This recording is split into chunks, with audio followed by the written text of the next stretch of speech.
92.39 BF Rochester. The sports leader. 95.7 FM and AM 950. The Fan. Rochester. An Odyssey sports station. It's time to start the show and talk about the sports we saw. Inside jokes and takes from Danger and Battaglia. Bills and the Sabres and the Ambers. Who gave a microphone to these jerks? Welcome to the sports bar, that's where you are. Welcome to the sports bar, that's where you are. Welcome to the sports bar, that's where you are. With Danger and Battaglia.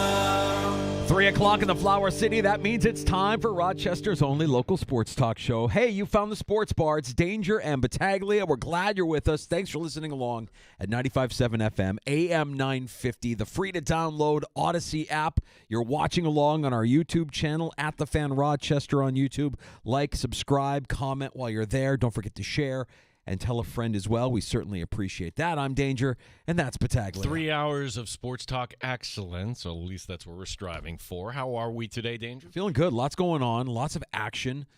The league year gets underway here now in less than 1 hour, so we will be wishing everybody a happy new year here shortly. But there's no shortage of moves being made around the NFL. We will get to all of those, and I think we have the most fortuitous timing in terms of booking our guest in the 4 o'clock hour. Earlier in the week, we learned that Joshua Palmer, I almost called him Joshua Kelly. Joshua Palmer will be joining the Buffalo Bills. And we want to learn more about him. Turns out there's another former Charger that will be joining the Buffalo Bills in Joey Bosa that we learned of last night. So it's good that we have David Drogmeyer, the host of the Locked On Chargers podcast, stopping by the sports bar at 425. Yeah, let's start here with the Palmer before we get to Bosa, because there's been a lot here that's happened with the Bills in the last 24 hours. But the Palmer signing is big. And you listen to the analytic people that watch the film, and they say, hey, this is a good signing. This is the guy that gets separation. And, okay, then why weren't the numbers there for the Chargers? Why did the Chargers let him walk out the door in the first place? There's always a buyer beware, right, when it comes to free agency. If you're really good, a team's not letting you get out the door, I would figure more often than not. I mean, the buyer beware with Joey Bosa is pretty obvious, right? If he's healthy, all right, maybe this is a prove-it deal, and you're on board with that. The buyer beware is that, well, how many games is he going to be good for this year? We will talk more about the Bosa signing, and I don't know that I've seen – I wouldn't even call it polarizing. This feels very one-sided. It feels like a lot of Bills fans are just straight up against this move. We'll discuss it and dive into that. I've gotten a lot of that, yeah. I've gotten a lot of that's washed, he's washed, that's too much money, he's never on the field, pass, like a lot of negative connotations with Joey Bosa before you even look at the player and think to yourself, physically, when he's healthy, he can be dominant. At this age, I would say he's not at this age what Von Miller was at this age. We're going to find out if he has any game left and if he can stay healthy and be a contributor. And at minimum, he's part of a rotation, just like they've always been on the defensive line. Yeah, and if the worst-case scenario, it's a one-year deal. That's right. It's a one-year deal. I've got some thoughts on that, too. PJ Glasser is the host of Send It In on the BetMGM network. He is also our Odyssey Sports betting insider, and Insider Calls are presented by BetMGM. You can check out all the latest lines today on the BetMGM app. Love having PJ on with us this time of year. College basketball is his wheelhouse. We've got conference tournaments happening all week into this weekend, and, of course, by this time next week. Yeah, it will be the eve of March Madness. We'll be talking about play-in tournament games, right? The first 4 games. Yeah, some people like this week just as much as the actual tournament week. Me, not so much because, well, it's kind of watered down, in my opinion, with these big bloated conferences. I mean, do we really need 15 teams in an ACC tournament? But and by the way, that's going on right now. North Carolina is up on Notre Dame 22-15. We'll keep you up on that. We can't bet on Syracuse, certainly, but I gave PJ the heads up here, get his thoughts here on the Oranges. They're facing Southern Methodist tonight in round number 2. PJ Glasser, host of Send It In, coming up at the bottom of this hour. We have time for your calls this afternoon. You can join us on the Good Smoke Barbecue and Pub Wingman line. That's 866-4FAN, award-winning barbecue from Good Smoke Barbecue and Pub, 135 West Commercial Street, East Rochester, goodsmokebbq.com. And by the way, I mentioned that we're just over a week away from the start of the tournament. We should mention that we're taking the show on the road, as is tradition for the start of March Madness. Yes, that will be next Thursday, the 20th, as we will be at the Tap Room at Bill Gray's coming up Chi-Light Avenue. We were there last year, so we love to kind of make it to that side of town, and there's a lot of space there, a lot of monitors, and gosh, bracket bonfire. For people that, going into the tournament, you feel really good and your bracket's filled out and you like how you're doing. And inevitably, by the time we get on the air, or by the time we get off the air, I should say, at 6 o'clock on Thursday, there will be people that will look at their bracket and be like, and they'll be done with it by then. I don't see that. A lot of people will say day one I did good. Day two is when I got my bracket busted. I would say if we were doing the show on Saturday or Sunday, remember, they want to put the top seeds on in prime time. So nobody is going to, are they going to put UConn or say the Odyssey loss prevention department is on the phone here right now. Well, I don't know. It was just an idea. Yeah. It just kind of popped up in my head. Well, bracket bonfire. Think that's been done? I don't know. I mean, I probably didn't just come up with it out of thin air. I think it'd be fun. Set a little fire. Add a little extra to the live broadcast. People, well, also, too, I mean, you make fun of me, actually, for doing the, hey, you buy a fantasy magazine. Who reads magazines? Ha, ha, ha, ha, ha. Every bracket I've done recently is all online. Yeah, so I don't know. Yeah, for sure. I mean, some people will still print them out. Some offices will still. You know what? I wonder what the percentage is on that. Because if you were to, say, 20 years ago for fantasy football drafts, I would say, oh, yeah, I'm sure that the majority of them are still in-person drafts, physical drafts, where you're walking up your player to the draft board and you're doing it old school like that. But with, automated drafts online, everything became easier, I would say, about 19, 20, 25, somewhere in that neighborhood. And now the percentage, I would say, is probably like 97% of people probably do their drafts online for fantasy football and let the online hosts take care of it. With March Madness, I wonder what that percentage is now. Like, how many people are still printing out brackets? I think it's probably still closer to 50-50. It feels like the online hasn't completely taken it over, or at least it's supplemented by the physical paper bracket. Well, the paper bracket was always kind of like the culture builder in an office, right? Sure. Like you always had, and it was always Mary Pratt in accounting here, who always she's leading the pool, whatever. Yeah. It is a fun time of year, and I'm glad we have college basketball back. PJ Glasser, who we will pick his brain as much as possible. He'll be joining us also on Monday, as we'll be all kind of looking at our bracket, playing that for the first time. I would say you're welcome to join us at 866-4FAN. They're working on the phones right now, so momentarily you can give us a call. We will get that up and running here as soon as we can. So over the last 24 hours, since we signed off last night at 6, the Bills have been absolutely crushing it. They've been busy. Lots of moves here to kind of bolster up their roster heading into the new league year. They're looking to be salary cap compliant, obviously, by 4 o'clock this afternoon. So here we go. Let's start with that Joey Bosa conversation. It's 1 year, $12.6 million, with incentives that probably increase it closer to $15.5, just over $15.5 million. He's a 5-time Pro Bowler. He was released by the Chargers, and when he's healthy, I think we've all seen what Joey Bosa can be. The problem is, guy is rarely healthy. How many games did he even play last year? What was it, 8? Something like that? That is a problem. Like, he has just not been available now at 29. And danger you see cap casualty, it was – sometimes you hide behind that. It was an opportunity for the Chargers to move off of Joey Bosa. And a defensive line, when they brought over Khalil Mack, I thought would hold a lot of promise. Joey Bosa is a name. Joey Bosa has talent. Joey Bosa's one of his best games happened against the Bills, actually, in the pandemic year. The Bills would win that game ultimately. It's 1 year, $13 million. I'd love to know how much of that is actually guaranteed. And it's worth a flyer. Put it to you this way. If we're playing the game of which roster spot does this player take the spot of, And let's start with, and we'll talk next hour to our Charger guy, Dave Drogenmeyer, Locked on Chargers. Let's start with Josh Palmer, wide receiver.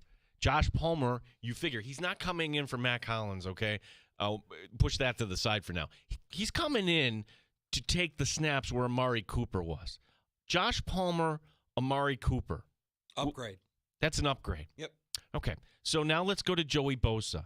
And the negativity that, and I've seen it too, Danger. Oh, what are you doing, Brandon? Why are we wasting money? What are you doing? I think part of it comes from we had the Garrett expectation. We had the Max Crosby expectation. Hey, maybe Trey Hendrickson. Could you get Micah Parsons out of Dallas? Unreasonable expectations, knowing that, hey, none of those guys are free agents. This guy was available. You didn't have to give up any draft capital. So we're playing this game. Joey Bosa in 2025 or Von Miller? Well, it's interesting when you look at Von Miller last year for all the promise and the incentives, the incentive-laden deal that he had in 2024. Injuries kept him off the field for the majority of his time in Buffalo, but then you also had a suspension last year that kept him off the field. And I don't know that the Bills really want guys on their roster that are missing time due to suspension. I mean, they've been a pretty squeaky clean roster with Sean McDermott and Brandon Beane running things. So in that regard, Bosa at least is an upgrade in that, yeah, we don't have any off-field issues to worry about with this guy. We know what kind of a physical freak he is, what kind of a workout machine he is, and maybe there's some elements of that work into the weight room, that things that we don't see, right? It's all about his health for me. If he's healthy, if he can stay on the field, then 1 year, $12.6 million for a player of his caliber when healthy is a bargain. But that's the question. And I know a lot of people will say he can't stay on the field. He's washed. He's a has-been. You could argue it never was. Like, came in with a lot of promise, but ultimately his younger brother is actually the better of the two Bosas in San Francisco, and he's the one that actually turned out to be a better professional than Joey Bosa. I mean, you remember when Joey Bosa even came into the league. It was a struggle to get him on the field. He held out. I mean, like, there's all kinds of issues with Joey Bosa moving forward. And then even as recently as his release from the Chargers, and I don't know how much of this you believe or not, but it crossed my feed when I saw it. I'm like, really? That Bosa was just kind of against Harbaugh altogether, because Harbaugh is morphing the Chargers to be more like what he had when he was the coach of the Michigan program. Bosa, notoriously an Ohio State guy, wants nothing to do with me. If there's any truth to that, it's like, oh, well, now you're petty and you can't get on the field. What are we doing? So I'm not crazy about this move, but obviously if he stays healthy, then it's a bargain. That's the if. Can he stay healthy? Can he contribute meaningful snaps throughout the course of the season? Can he play an entire season without missing extended time? It just feels like, though, the Bills knew they had to address the problem, but this was really the best way they could go about it. Like, okay, we're going to bring in the glue guy, so to speak, from the Rams, right? Yep. And we're going to bring in this tackle from the Steelers that, okay. Larry Ogunjobi, another big signing. 1 year, $8 million for a defensive tackle that you can also add to the rotation here. He's got more depth. He's got more experience. And just really quickly, back on Bosa, if you were to ask me today, would you rather have Joey Bosa or another year of Von Miller? Because I've seen that comparison. I'm taking Joey Bosa. I am. I know that it's more than you would have paid for Von Miller, but I think you're getting a younger player who, if he stays healthy, it's kind of low risk. We should also point this out, too. Von Miller was suspended last year. Yeah. Right. Yeah. So not a Boy Scout. No. Not a Boy Scout. You mentioned Ogunjobi. That's big. He comes in from the Steelers. And again, more depth in that rotation of the defensive line. I thought this was interesting. I don't necessarily think this means he is a starter, but Damar Hamlin is returning to Buffalo on a 1-year contract. The car dealer is breathing a deep sigh of relief. We don't have to change our creative for another calendar year. June, you're good. You can still have the ads up on the billboard there. Yeah. Who doesn't want Damar Hamlin to retire a Buffalo Bill? Like, and is there a team out there that says, yep, you know what, that's the guy that I want as our strong safety, Damar Hamlin? Guessing not. We learned this last year, like the safety market kind of soft. And for Damar Hamlin, this was probably his best option. And does this mean he made the team next year? No, not by any stretch. If Cole Bishop does what he's supposed to do, Cole Bishop is the starter on this team. And I would expect Damar Hamlin to be competing, as you've got Derek Forrest Jr. now coming over from Washington. Just going to bring that up. Now, the thing about him was, and I saw this vibe about him, what happened? Because he was a guy that many thought, okay, this is what we're building our defense around, and then just kind of tailed off after that. Yeah. Well, they had a change in head coach. I mean, maybe he and Dan Quinn just didn't see eye to eye. Maybe he wasn't as much of a fit. He's not a Dan Quinn guy.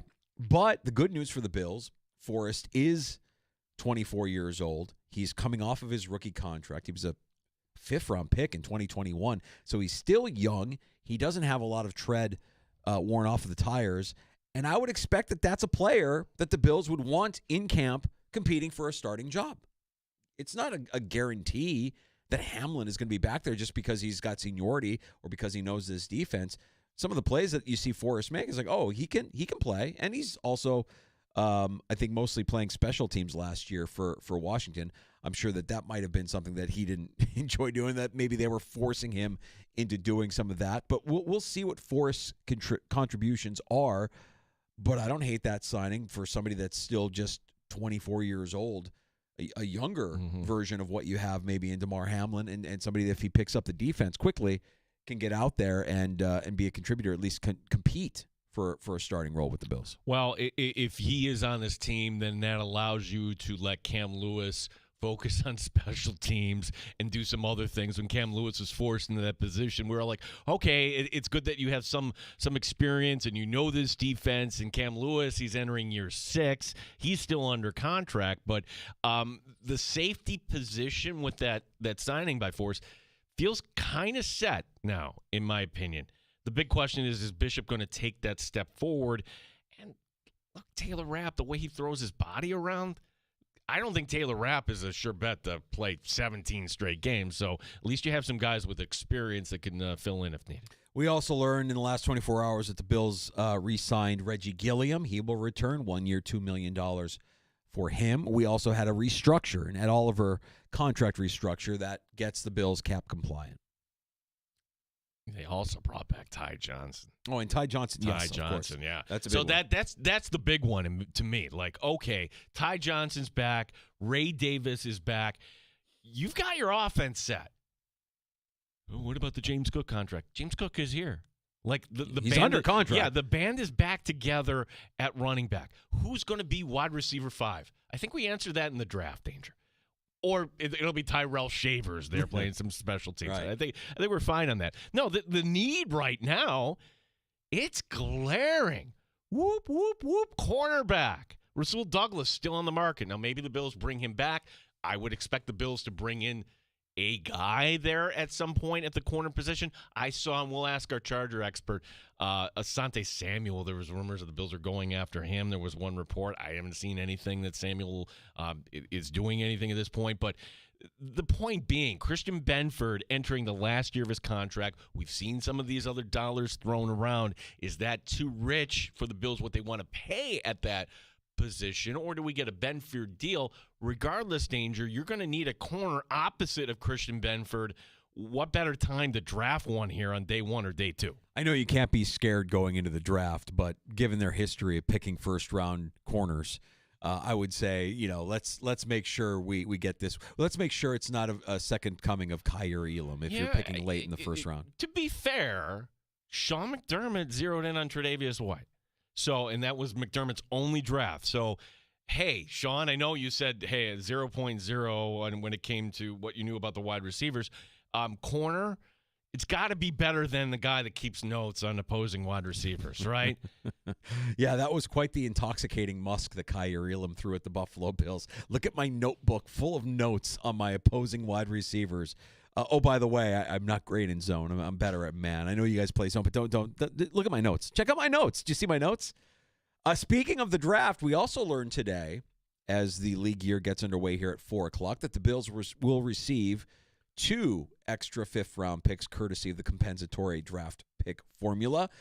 Picks 169 and 173 overall will also go to the Buffalo Bills. So the Bills are loaded in this draft. Okay, they don't have a third-round pick, but multiple picks in rounds 5 and 6, and certainly round 2. You have the extra one, courtesy of the Diggs trade.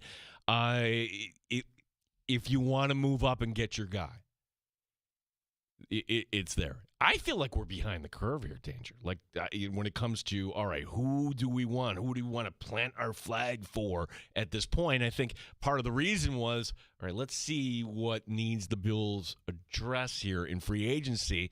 And outside of the corner position, Brandon Beane, I think, has done a fine job. Bills fans that were expecting the, hey, here's your future Hall of Famer. Okay, that didn't happen. But who did it happen for? I think this is as best you could have hoped for the Bills here. By the way, comparison to other teams, I'm looking at Cowboy fans, Lion fans, just saying, hey, can we do something? Right. Anything? Right. Just a couple of other notes from around the league outside of Buffalo. The Rams are going to release Cooper Kupp here at 4 o'clock. He will hit the open market. And by the way, when the league year does begin at 4 o'clock for the first time in his 20-year career, Aaron Rodgers will officially be a free agent. He's never been a free agent. He will have that opportunity come 4 o'clock. Maybe that's what we're waiting for. Or maybe we'll just sit around and wait for Rodgers for another 4 months. I don't know if you saw this cross your feed, but Schefter was doing a hit on, I think it was Milwaukee. And Schefter's just downright pissed. You're like, what is this guy doing? It shouldn't be that hard. Either you want to play or you don't. Why are you making us wait? Schefter dictating terms for Aaron Rodgers. I'm sure that'll go over well. Marcus Mariota's back. Wait, one more note on Rodgers. Yeah. Okay, so Bart Winkler, who you hear on Infinity Sports, he's on every weeknight. We have a good relationship with him. I texted Bart today, hey, would you have time to come out with us Friday to talk about and point and laugh at the Steelers? I said. Bart writing back to me, they didn't sign that loser yet, did they? Me, no, this is still ongoing. It'll be ongoing until August. Yeah. Rodgers, all we're talking about. Yep. Yeah, Bart will join us on Friday because Bart has a background in Milwaukee radio, and yeah, they're not over that yet. No, they have feelings, strong opinions on Aaron Rodgers. Marcus Mariota will be back with Washington on a 1-year deal to back up Jaden Daniels. Former Bill MVS, Marcus Valdez-Scantling, is heading to Seattle on a 1-year deal. Former Bill Tyrell Dodson will re-sign to Miami on a 2-year deal. Wow. Kenneth Gainwell, he's staying in Pennsylvania, going from Philadelphia to the Steelers. He's on a 1-year deal. Nuke Hopkins, D-Hop, he's going to the Ravens on a 1-year deal as well. These are all moves within the last 24 hours or so. And again, we are about a half an hour away from the start of the new league year. Any chance at 4 o'clock we're going to get a nugget that, whether it's the agent of the team, like they didn't get leaked out? I think there's still a lot of moves left to be made. And I'm talking about moves beyond just the 1 year, $1.5 million, contract. I think there are some moves out there that, and certainly some names out there, available free agents out there that haven't signed yet that we'll be paying attention to. Yeah. Yeah. I wonder if we're going to get a surprise release at 4 o'clock too. Teams that have to be cap compliant. The Bills, by the way, just to reiterate what you said earlier, Ed Oliver getting a renegotiated deal. So that's how the Bills are able to shop a little bit here at this time of year. Let's get to PJ Glasser, host of Send It In on the BetMGM Network, Odyssey Sports Betting Insider. We'll get some winners for tonight's action in college basketball. And we'll start to look ahead to the tournament as well with PJ. He's next on The Fan. You're listening.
Rochester Sports Update. Some breaking news here in the sports bars. The league year becomes official at 4 o'clock. The Bills did trade Kyer Elam. He goes to Dallas. We're awaiting compensation here, what Buffalo's getting in return.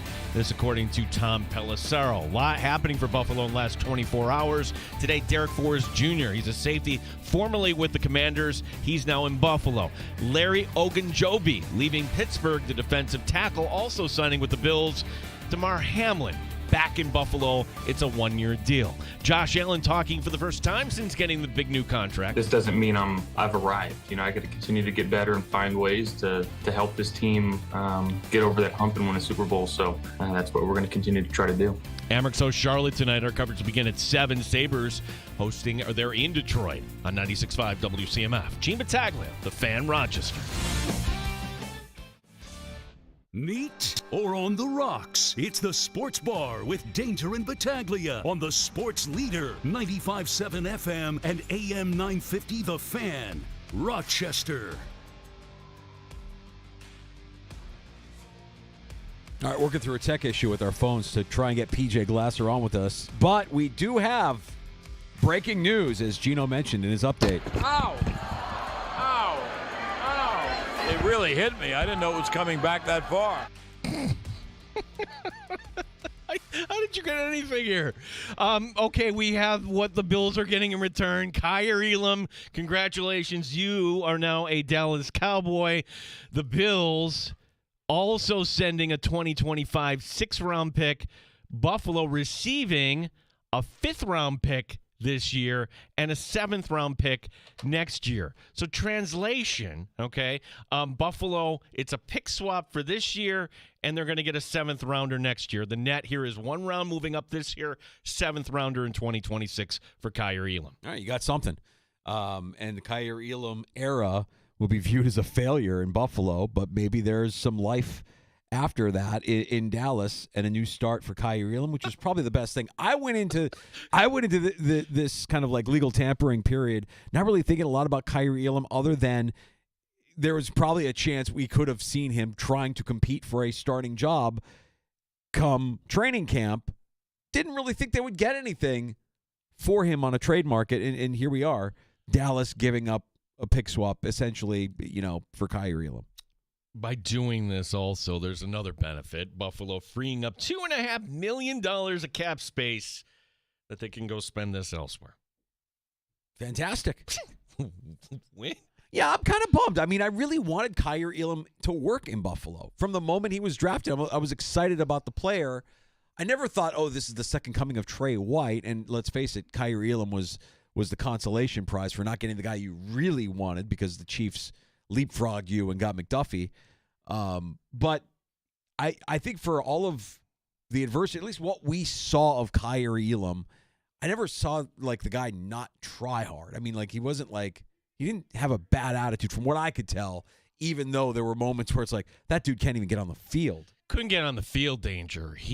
I remember this. It was the year the Bills lost to the Jets, Monday Night Football season opener. And you could say that was because Josh Allen turned the ball over in special teams. That's sure. Game day inactives. And never like a surprise. Wait, guy we think was going to start, he's actually inactive? Why? What's going on? Was it an injury? Was it something else? He has always been behind here. And there's been chances along the way to get it together. And that last opportunity was the AFC Championship game. And no, Kyer Elam isn't the reason the Buffalo Bills lost to the Chiefs, but he wasn't part of the solution. I always wonder how might that game have played out differently. And you never like it when I play the what-if game. But Benford not being available, going out there essentially early in that game, did not help. We'll put it that way. Well, it's funny. I wonder, Benford came in, not as highly touted as Elam, and all he really did was just show up and play. And probably came in with a chip on his shoulder, being from a smaller school and being a later round draft pick. And dude just came in and balled. And he's going to get paid, whether it's in Buffalo or somewhere else. That guy's going to get his. Kyer Elam is just hanging on, man. Just hanging on. It's not something new in the NFL. This happens all the time. You see first round guys flame out constantly in the NFL. Just didn't expect it to be from a team that puts as much emphasis on defense as the Bills do. Yeah. So, well, this is like the most surprising trade for Brandon Beane, is it not? It's pretty surprising. Yeah. That they got something. And again, Kyrie Elam sent to Dallas. Bills in return getting a 7th-round pick in 2026. And they move up 1 round in 2025 here, going from 6 to 5 here. That's the pick swap in 2025. So then with the additional compensatory picks that they received, what do they have now, like 3 5th-round draft picks? Because they have 2 in the comp pick. Maybe the one that they had, they gave to – I mean, I think that's part of it too, right? Maybe they waited to see what are we getting in terms of comp picks and then decide what we can move off of to offer something to Dallas and get something in return. Just looking this up. So Buffalo, they have round 1, they have their 1. They have 2 in round 2, 2 in round 4. You remember how they got the 4th-round pick? It was from your team, the Bears. Yes. What was it? That offensive lineman. Bates? Yeah, Bates. Yeah, it was it. And round 5 now, they'll have 3, like you mentioned. Pick 169, 173. Round 6 now they go down to just the 1. So one of these 2, I'll have to see which one they had 177 and 204. Okay. Very good. You can react and engage with us on Elon's Twitter. That's X at the Fan Rochester, like Matthew did. And well, I wasn't surprised to get a tweet from Matthew when this news broke last night. When bidding for the services of Joey Bosa, it appears Buffalo outbid Miami by a nose.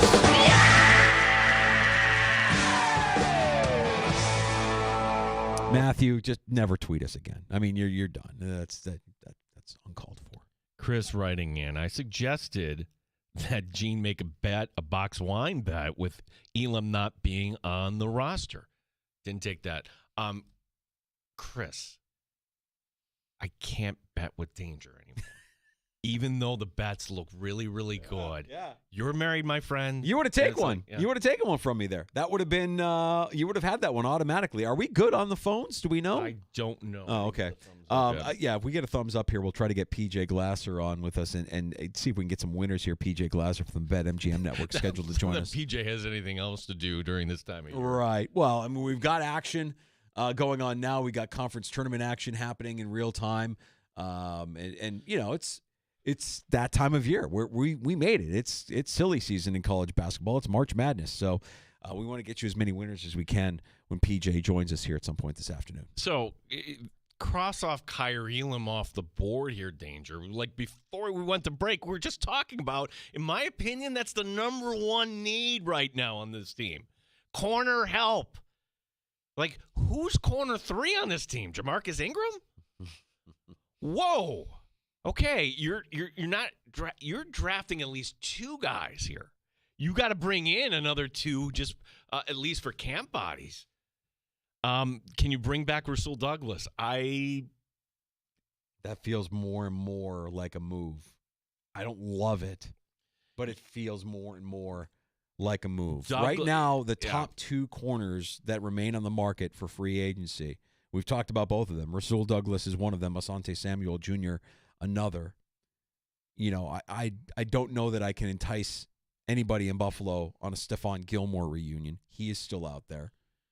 I like him as a person. I admire how he keeps grinding. I mean, what does he have left? You can't do that. Dude, when you look at the top corner free agents still available, it's a who's who of former Bills. Do you want Rasul Douglas? Do you want Stephon Gilmore? Can I interest you in Dane Jackson I was gonna say, or Ronald Darby? Any of those guys want to come back to Buffalo? Mike Hilton would be the 3rd best corner on the free agent market right now if you wanted to go shopping in free agency for a corner. But my guess is you're going to want to wait and wait and wait. Trey White is still out there as well. I mean, bargain basement here as far as like what you would pay any of these guys to come back. Would McDermott do that? What, Trey White? I'm being serious. Yeah, I don't want Trey White. I mean, I love the player, love the personality, love the guy, means a lot, has a history. we saw what we saw out of him at the end of last year, throughout the course of last year. He couldn't get on the field. Getting cooked in LA. Yeah. Getting cooked. Never recovered from that second injury. It's a hard thing, man. Yeah. I'm not going to bore everybody with the life cycle of a corner story that I tell every time we talk about the corner Come on, position. Grandpa, tell us. I feel like on, we at this Grandpa point, Danger. if you listen to the sports bar, you already know what everybody should know about that position. You don't need to invest in a veteran corner. Invest heavily. Well, are we looking at that with Benford? I mean, like, if you're trying to build this team for things beyond, Pay Benford. but then it looks ugly like 2 or 3 years. He's in his prime. Yeah, I mean, I don't know that you give any corner a 5-year. Like 5 years feels like a long time for a corner. 3? Yeah, that sounds good. I'm okay with that. Like when I saw the Byron Murphy deal with the Vikings, 3 years, $66 million. I just immediately my eyes got wide. I'm like, that's the kind of deal Benford will get, if not more. And you don't see any of these guys, any of these free agents getting more than 3 years. I guess there's Nate Hobbs who got 4 years with the Packers. But the majority of these deals for corners are 2 or 3 year deals because it's a steep, sharp decline once the athleticism starts to wane. I mean, it's just been documented time and time again. Whether you talk about the best corners in the game, once they lose that athleticism, they're no longer as effective, even though they have great technique. And sorry, Trey White falls under that umbrella, as does a guy like Stephon Gilmore and potentially Rasul Douglas. But right now, reuniting with Rasul Douglas actually seems like that might be the lesser of all the evils. Yeah. Does it not feel like the Bills are going to move up now? If they wanted to move up and get a starter here, this is not a year. You traded down last year. I would love to know the real reason why you did. Maybe it's just because you thought Coleman was going to be your guy and you knew it'd be a little too rich to take him. Remind me, they traded up for Elam too, did they not? One slot. Yeah, they had to get their guy. No, more often than not, Dalton Kincaid, move up. Yeah, they had to get their guy. Tremaine Edmonds, move up. Josh Allen, obviously, move that up. That one worked. Yeah. Most of the time you have to get your guy. We'll take a quick break here. We'll see if we can get PJ on the blower on the other side. And we'll be joined hopefully next hour by David Drogmeyer, who is the host of the Locked On Chargers podcast. Not one, but 2 incoming LA Chargers joining the Bills roster this offseason. And we'll get Drogmeyer's take on both of those signings by the Buffalo Bills when he joins us next hour in the Sports Bar. Danger and Battaglia on the Fan.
Bills trading Kyer Elam to the Dallas Cowboys.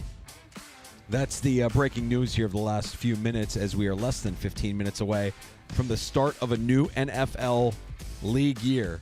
We welcome you back into the Sports Bar. It's Danger and Battaglia, and while many dominoes are falling, there is one that some speculate will not fall until you get to later in the summer, potentially even the end of summer, and that's where will Aaron Rodgers play? Aaron Rodgers, who's set to, for the first time in his career here in about 15 minutes, set to become a free agent. This is hilarious, right? I heard Maggie talking about this morning with Perloff. Like, of all the teams to kind of be held hostage, actually two of them, two well-respected, old-guard NFL teams who do business the right way. The Steelers and the Giants, and both of them have fallen into this trap. Are you kidding me? They're both being held hostage by Aaron Rodgers. You kidding me? Shame on either one of these teams. First of all, how bad must have been life with Russ Wilson last year in Pittsburgh, where you're willing to go through this for who knows how long? Yeah. Like, why wouldn't you bring back Russell Wilson? Hey, Russ, 1-year deal, great, and then take a chance in the draft with a Jackson Dart or whoever. It's so funny to see Pittsburgh in the situation that they've been in for the last few years. They're desperate, and they're the Steelers. The Steelers are you're right, this proud organization that's always steady. And we don't overreact. We don't fire our coaches. Yeah. We don't like to fire our coordinators. Now We're the Steelers. Now they're desperate, and Rodgers is holding them hostage. This is something. And not everybody is enthusiastic. The guys that cover the league, the guys that are waiting to break this news, the insiders, one in particular who has a history with Aaron Rodgers, well, Adam Schefter has had enough. Adam, what are you hearing about Aaron Rodgers, and is Minnesota in play? I think Aaron Rodgers right now, I think the primary options are the Steelers and the Giants, and then does he want to play before we even get to Minnesota, right? Like, I know I think people have come to the conclusion that he wants to play, but to me, this shouldn't be that hard, right? Like, the Steelers want you. The Giants want you. We're seeing players across the league make decisions. It shouldn't be that hard. Either you want to play or you don't. You want to play Pittsburgh or you don't. You want to play in New York or you don't. Like, Chewy, what are you going to have for lunch? You're going to make a decision, you're going to drag it out for 4 days, 5 days, a week. Like, it's not that hard. Make the decision and live with it, right? Like, never going to be perfect. And so my guess is he wants to play. My guess is Pittsburgh's the leader. But I don't know what Aaron's thinking right now. And he's a tough guy to predict. Well, how did Mark Murphy describe? He's a complicated fella. Nailed it. There's Adam Schefter. Adam Schefter, who doesn't work for the NFL, but usually straight down the line, I'm not going to really offer you any commentary. The tone of his voice, the way he's delivering that, it's just like, hey, this is Aaron. Yeah. We know who he is. I go back. This is actually the Steelers. Like, at what point do they figure out, all right, we're going to move on from this? Like, the warning signs are there. How do you not know what you're signing up for here? I think the Steelers, if you had Aaron Rodgers as your quarterback, and I feel like we say this every year in recent years here with Mike Tomlin. Mike Tomlin will have his biggest coaching challenge of his career. He's had to deal with ego. He's had to manage the crazy for years as that team's head coach. And now he's got the added pressure of, hey, just getting to the postseason isn't enough. Like, the Steelers fans and the Steelers organization have higher expectations. Now you're going to bring in a guy who's a certified culture killer, who's openly thrown his teammates under the bus, and you've got two alphas at wide receiver in DK Metcalf and George Pickens. Neither of those guys are going to want to hear it from a guy like Aaron Rodgers on his way out the door. So I've maintained it's always been the Giants. It'll always be the Giants. If he's going anywhere for me, there's a small part of me that would love to see him go to Minnesota, but you heard Schefter there, and I agree with him. That was Schefter on ESPN Milwaukee, by the way, saying that, I'm not playing, before Minnesota becomes an option. Minnesota may say, well, if you're not playing, you just come here and be a backup and we'll pay you this for you to not play. If you're going to not play, come be JJ's backup. I don't know that he would even agree to that, but it's always been the Giants for me. And I think Aaron knows how desperate both of these teams are. And if the Pittsburgh Steelers made a mistake here in trying to judge Aaron Rodgers' availability, the mistake was likely that they thought they could get him cheap, that they thought they could get him at a discount, the way they did with Russell Wilson, the way they did with Justin Fields. And that ain't going to happen with Aaron Rodgers. So you're going to have to do all kinds of maneuvering if you're going to want to pay that guy in Pittsburgh. Whereas I think the Giants, they're desperate as well. They'll probably, when it's all said and done, I would say, outbid whatever it is that Rodgers is looking for from the Steelers. I always wonder, like, when you go to the NFL owners meetings and you have to pick a table, like you're going to a wedding or, some sort of reunion or something like that. Like, it's very cliquey, right? Don't the owners of the Steelers and the Giants sit at the same table? Aren't they ordering the finest bourbon? Whatever.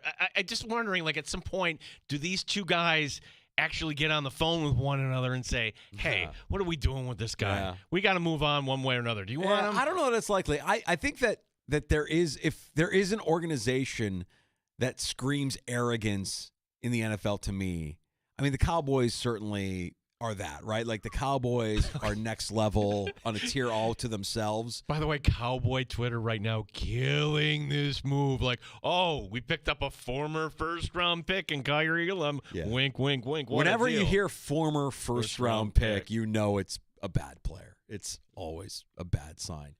But there are teams that have this kind of like arrogance about them that it doesn't matter whether they do a lot or don't do a lot. They are this team. They will be fine. They will be a success. So I think the Cowboys are probably in like a tier all of themselves. The Patriots were certainly there for a long, long time. They've been humbled. The Steelers are quietly very arrogant. I think they're very arrogant because they're the model franchise that every team wants to be, and we've got stability, and we do things the right way. And it's like, okay, you settle down. By the way, you're wasting the prime of T.J. Watt. You've got maybe one more year of Hayward playing at a high level on defense. You've got Pickens. You've got Metcalf. You don't have anybody to throw them the football. You're going to settle and go comfortable with the guy that you know and Russell Wilson, the guy that by the time you got to December, after he missed the first quarter of the season, couldn't ball anymore. Pittsburgh is an ugly situation. I'm rooting for Russ Wilson now to go to Tennessee. Yeah, what are they waiting for with Russ? I think that's probably part of it too. Like, you're dealing with two quarterbacks in Russ and in Rodgers who have gigantic egos and not a lot of self-awareness. What do you mean I'm not $40 million a year? What are you talking about? Do you know who I am? Of course I'm worth $40 million a year. Now, Russ last year, again, humbling to play the way he did in Pittsburgh for what he made in Pittsburgh. But if he's thinking that he's going to get anywhere near the kind of look that he got from Denver, no, it's never happening again. No. It's done. Even though you got Pittsburgh to the postseason, it's done. So you have to swallow your pride a little bit for both of these guys. And I think maybe that's what Pittsburgh was hoping. Just like last year, they were able to get two quarterbacks with very little financial investment. Well, this year, if you want Aaron Rodgers, I have a feeling there's a little bit more there than you want to have to pay. And ultimately, I think the Giants will pay it because they're the more desperate of the two teams. I do think Aaron Rodgers is addicted to publicity. That can happen.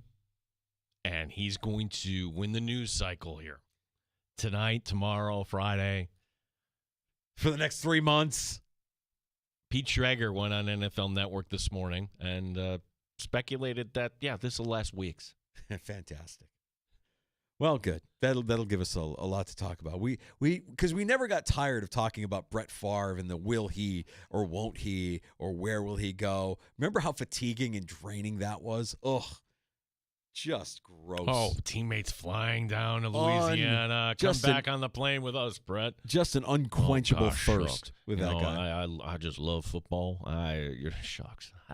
I just don't like practice, but You I shouldn't know. be surprised. I mean, this is the environment he came up in the NFL. None of this should surprise us. All right, Kyer Elam is headed to the Dallas Cowboys along with a 6th-round pick in the 2025 draft. The Bills will get back a 5th-round pick this year and a 7th-round pick next year, the 26th draft. Kyer Elam, the former 1st-round pick of the Buffalo Bills, now a Dallas Cowboy. We have your reaction to that. We will check in on our technical issues here and see if we can get PJ on the phone. If we can't, then we will hopefully get Dave Drogmeyer from the Locked On Chargers podcast on with us in the 4 o'clock hour. And don't forget about happy hour as well. You're welcome to join us anytime on X at The Fan Rochester. Also streaming on YouTube where you can engage with us there. Our channel on YouTube, The Fan Rochester.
WBEE HD2 Rochester and streaming online and in the Odyssey app at The Fan Rochester. The sports leader, 95.7 FM and AM 950 The Fan Rochester, an Odyssey sports station. The Fan Rochester Sports Update. Buffalo Bills very busy. They made a trade this afternoon. Kyer Elam is no longer a Bill. He goes to the Dallas Cowboys along with the 6th-round pick. The Bills move up 1 round to round 5. The Bills also getting a 7th-rounder from Dallas in the year 2026. The Bills now with 3 5th-round picks in 2025, 2 6th-round picks, 10 picks overall. Signings today for the Buffalo Bills in free agency, which has officially begun. Derek Forrest Jr., the Washington safety, comes over. Larry Ogunjobi, leaving Pittsburgh, the defensive tackle, gets a 1-year deal from Buffalo. Damar Hamlin back with the Bills. Hamlin on a 1-year deal. Hockey night tonight in the Flower City. The Amerks looking to break a 4-game winless streak as they're taking on Charlotte. Our coverage will begin at 7. Buffalo Sabres tonight in Detroit. Syracuse basketball ACC tournament taking on SMU. Gene Battaglia, The Fan Rochester. The Sports Bar with Danger and Battaglia. Happy New League Year, everybody. New League Year. Hey, Merry New Year. Merry New League Year. The Bills said to be signing Joey Bosa. You want a splash? There's your splash. And Steelers D-tackle Larry Ogunjobi while re-signing Damar Hamlin. Reports are that the Bills re-sign running back Ty Johnson. It's Ed Oliver again. Headed into the end zone. Touchdown, Buffalo. Touchdown, Reggie Gilliam. Mike Danger. If you look at what the Bills have become and their success year in and year out, despite not getting ultimately to where they want to be, I think a lot of teams would sign up for what the Bills are today. You've sustained this level of success and you've become one of the premier franchises in the NFL. Gene Battaglia. I get it. Like, our expectation, he's big baller bean, right? He's going to go out and make a play for one of those playmakers that this team desperately needs. Tell me who is available. 95.7 FM and AM 950 The Fan, Rochester. We welcome you back into the Sports Bar and wish you a happy new year. New NFL League year is underway. Thank you for making us part of your routine at 95.7 FM, AM 950, the free-to-download Odyssey app. If you're watching on YouTube, we appreciate that. Would you like, subscribe, share, tell a friend? The Fan Rochester, our channel on YouTube. We're joined now by the host of Send It In and Odyssey Sports Betting Insider, PJ Glasser. Insider Calls presented by BetMGM. Check out all the latest lines today on the BetMGM app. PJ, we love having you on. We want some winners. We know this is your wheelhouse. It's college basketball tournament season, and we're going to start with a game that just got underway in the SEC between Texas and Vanderbilt. Welcome back into the Sports Bar, buddy. Good to be with you guys. This time of the year, it's awesome. I mean, especially today, tomorrow, Friday, all these games that we have going on during the day. It's fantastic, especially for guys like us, right, that work during the day. We got games to watch. It's a beautiful thing. I'm on Texas in the first half, guys. Something to monitor with a lot of these conference tournament games. Every day you'll see about like 2, 3, 4 games that look a little fishy. Maybe the line's like a little low, right? And I thought this Texas-Vandy game was one of those games where Vandy was only a 1.5, 2-point favorite. They're playing at home. They're in Nashville in their backyard. They're much better than Texas. So I like taking these teams in the first half. I don't like trusting them full game, but I thought taking Texas today plus 1.5 in the first half was a good bet. So that's what I'm riding out here in this Texas-Vandy game. One of the things that's special about this time of year, too, PJ, is that you get these conference championships where this is it, right? Patriot League. And every once in a while you get a Bucknell or a school out of the Patriot League that'll surprise in the NCAA tournament. We've got the championship game coming up tonight. It's Navy, 15-18 overall in the season. They're the 5 seed taking on the 2 seed American at 21-12. Any advice, any angle on this one? Like Navy tonight, boys, plus the points. I like them on the money line as well. American last night opened up as a 2.5-point favorite, and now they're up to 4.5, and I just think that's too many points. This Navy team's on a great run. So they played Boston in the quarterfinal. They beat them. Then they went up to Bucknell. They beat the number 1 seed, and now they get American. Guys, this is one of those conferences, the Patriot League, where they play their conference tournament on campus. So this game tonight will be at American University. But But Navy's just got they just got the feel of like a team that we see this like 2 or 3 times a year, one of these like, higher seeds, like a 5 seed, 7 seed that just roll through their conference tournament, pull off these upsets and win in these one bid leagues. And Navy, to me, has that feel of a team that's going to do it. I watched that whole Bucknell game on Sunday, you guys, when Navy beat them. They had this kid that went to the free throw line 22 times and he made 20 of them, So it's just like they're doing what they need to do to win these games. American hasn't been too impressive to me in the first 2 matchups, so I like Navy tonight plus the points. I'd take a money line as well. Let's check in on the Big 12 tournament. You like this Baylor K-State matchup. You've got it circled, PJ. Tell us why. Guys, I think it's too many points. The ratings tell you that it's about the right spread, but I've watched Baylor a lot this season, and I have not been impressed with them. Ever since they won that national title, and then, we had the COVID year, just Scott Drew's teams have not really been the same the last 3-4 years. This team's kind of limping into the tournament. I don't even really think they should be a tournament team, but they're hanging on by a thread. They need this game tonight. K-State probably needs to win the Big 12 tournament if they want to be in, but K-State's going to have the better crowd contingency. They're playing in Kansas City. I like the fact that they have a game under their belt, the fact that they played yesterday against ASU. I like Kansas State tonight plus 6.5. They have been a good team this year in terms of playing up to the level of their competition. I like betting them as underdogs. So, I'll take them tonight plus the 6.5. So one of these matchups, PJ Glasser, host of Send It In on the BetMGM Network, our guest here, that I still can't calibrate when it comes to conference tournament time.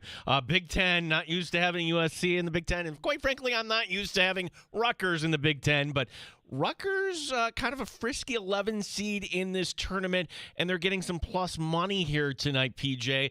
Not to push you one way or another, but is that the way you're leaning?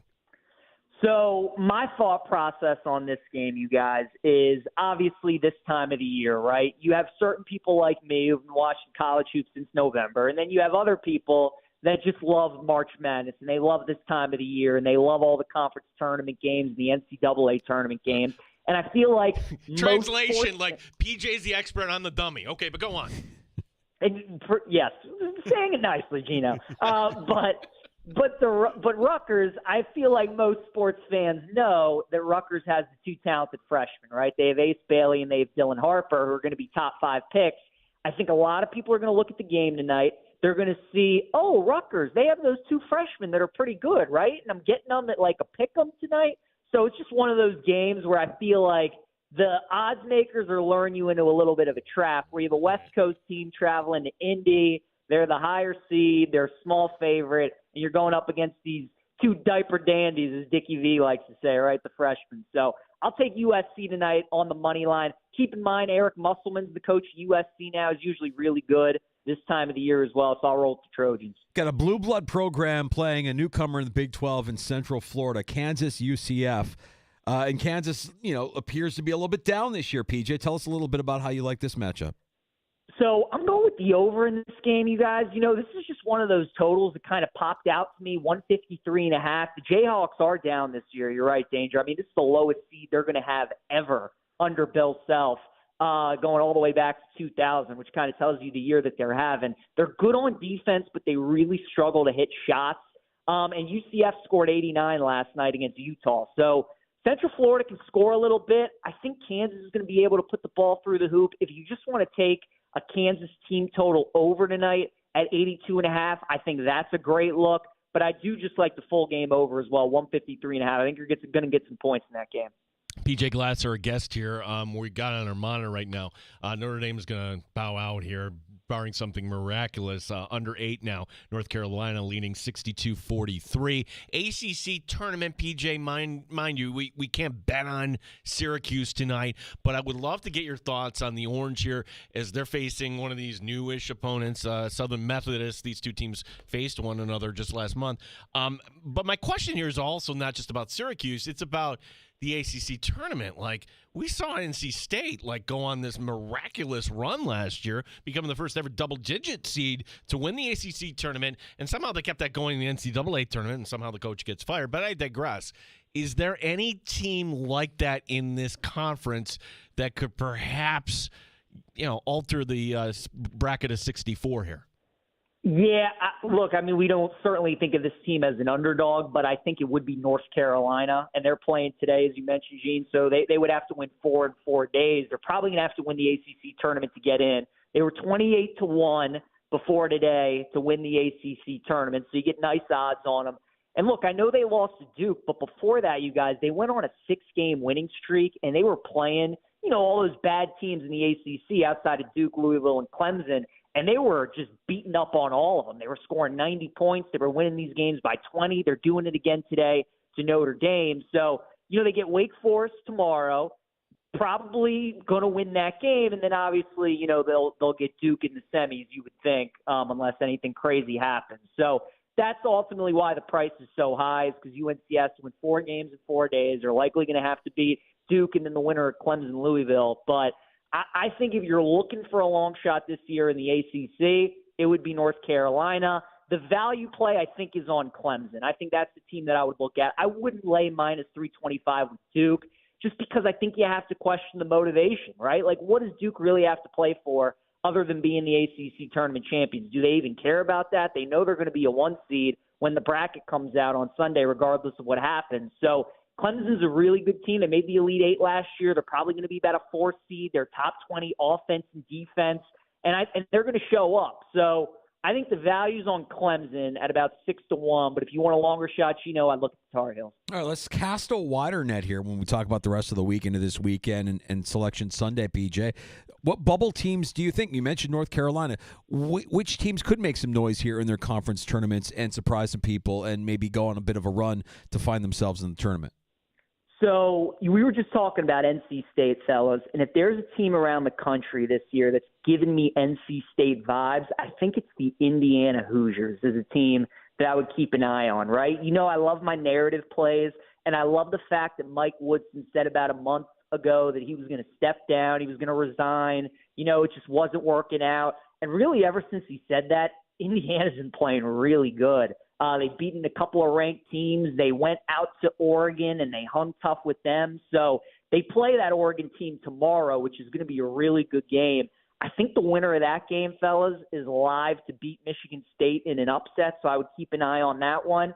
And, NC State last year, it was just their year. I mean, they made the Final Four in men's and women's hoops. They made it to Omaha for the College World Series. We obviously know the year that Indiana had in football with Cignetti shocking everybody, so maybe they shock everybody and make a little run in March Madness as well. So if there's a team this year on the bubble that maybe could make a run that's giving you like NC State vibes, I think the Hoosiers would be my pick. So, PJ, because we cover so much Buffalo Bills football, I feel like I have to just reiterate what the Bills have done here in free agency before we let you go. The Bills signing Derek Forrest Jr. from Washington. They bring back DeMar Hamlin. Another guy they brought in from Pittsburgh. See, Danger, I always do this. I should have written this down. I should have looked this up. What is that guy's name? Just Larry. So bad. It's so bad that you can't remember. Defensive tackle from the Steelers. Larry. Is it Larry Ogunjobi? Is that the guy, or is that the wrong one? No, I really don't know. That's the guy. You got it. Larry Ogunjobi. Yeah, wow. Love that. PJ, thanks for bailing out my unprofessional co-host over here. He's not prepared. Doesn't even know who the Bills are signing. You bailed us out again. So you're telling me that Brandon Beane went out, he signed Ogunjobi, and then he also got Joey Bosa from the Chargers as well. I like this Brandon Beane guy. Do you think there's a chance they could get Milroe to back up Josh Allen, fellas? Jalen Milroe. All right, PJ, I've got my work cut out. Now, I don't know when we're going to talk to you next week. I know we will talk to you next week. Monday? Yeah. All right, good. Hopefully by Monday, as we start looking at our brackets, I will also have a fresh Baltimore accent sports bracket for you to unearth as well. We'll get into that as well. I love it. The NCAA tournament, you guys, is my second favorite bracket of the year. The Baltimore, that's the top one. So I look forward to it, guys. Happy March Madness to you. Great stuff, PJ. Thanks, Take PJ. care, bud. There he is, PJ Glasser. Hear him on Send It In, the BetMGM Network. Odyssey Sports Betting Insider and Insider Calls are presented by BetMGM. Go check out all the latest lines today on the BetMGM app. Yeah, sometimes you hear him on BetMGM tonight, too. I mean, he's doing other shows as well, so I always get a kick out of that. Brad Evans is another guy who this is his wheelhouse. Yeah. Like, I know the big noise was always somebody that a lot of people just associate with fantasy football because that's how he kind of came up. But college basketball, man, he is dialed in on college basketball. Worth listening to him weeknights here on BetMGM tonight with Ryan Horvat. And also a guy who I'm fairly certain still does the paper bracket, as we were discussing earlier. He's a paper bracket guy. He likes to share that paper bracket, top of his mind, sheet of integrity. Boom, it's done. Out of here. Yeah, the sheets of integrity. The sheet. Sheet of integrity. You need one. Just one. Right. Hedgers are losers. Correct. The principle applies, right? It's much better to win your pool with one entry. That's right. Because you're taking the time, you're listening to PJ, you're listening to other experts that we're going to bring on the show, and you're going to feel smart about your one bracket. You're not just going to fly through this and fill out 5 and pay 5 times as much, allegedly. All right, before we get to David Drogmeyer, let's talk a little bit about what the Bills have done this afternoon. If you're just joining us in the sports bars, the new NFL league year has begun as of 4 o'clock. The Bills did trade Kyer Elam to the Dallas Cowboys this afternoon. So this, from a financial standpoint, frees up $2.5 million for the Buffalo Bills against the 2025 cap. The move also gets the Bills a draft pick next year, a 7th rounder in 2026, and a pick swap here in 2025. So the Cowboys get Buffalo 6. The Bills get a 5th from Dallas. If you're keeping score, that's now, with the compensatory picks awarded last night, the Bills have 3 5th-round picks, 2 6th-round picks, 2 4th-round picks as well, 10 picks overall. You mentioned Ogunjobi just with PJ Glasser. It's a 1-year, $8 million contract for the defensive tackle inbound from Pittsburgh. Joey Bosa also, of course, in the last 24 hours signed by the Bills on a 1-year, $12.6 million deal with incentives that could increase the value up to $15.6 million. DeMar Hamlin is returning on a 1-year deal. A 2-year deal for Bills running back Ty Johnson. I think that makes a lot of people happy. We saw a restructure from defensive tackle Ed Oliver, which will reduce his cap hit from just over $20.6 million and clearing another $10.4 million in salary cap space. For the Buffalo Bills, they also signed a safety from Washington in Derek Forrest, 24 years old, whose rookie contract just came to completion. Reggie Gilliam returning 1 year, $2 million for the Buffalo Bills as well. And then this from outside of Buffalo is a developing story, because we were talking about Aaron Rodgers, how he's kind of holding the Steelers hostage as well as the Giants. But, hey, maybe the Giants could perhaps get Russell Wilson, or maybe the Steelers can just bring back good old Russ. Hey, Russ, we got you on speed dial. Russ taking a visit with the Cleveland Browns. Whoa. Sad trombone. Well, I guess you got to work. I mean, if you want to work. Listen, Myles Garrett wants to win a championship. Oh, that's what we're missing. That's what you're missing there. That's the missing ingredient. I got it. I just see it now. Dog pound, let's bark. Dog, okay. Now, dog pound, let's bark. Dog pound, let's bark. Roof, roof, roof, roof, roof. Dog pound, I'm just rehearsing my lines. I'm just rehearsing my dog pound. Bark. Let's bark. Let's bark. Roof, roof, roof. Perfect. Let's ride. Let's ride. Let's bark. Broncos. Let's ride. Perfect. Okay. One more time. Broncos country. Let's ride. Broncos country. Let's ride. Dog pound. Let's bark. Perfect.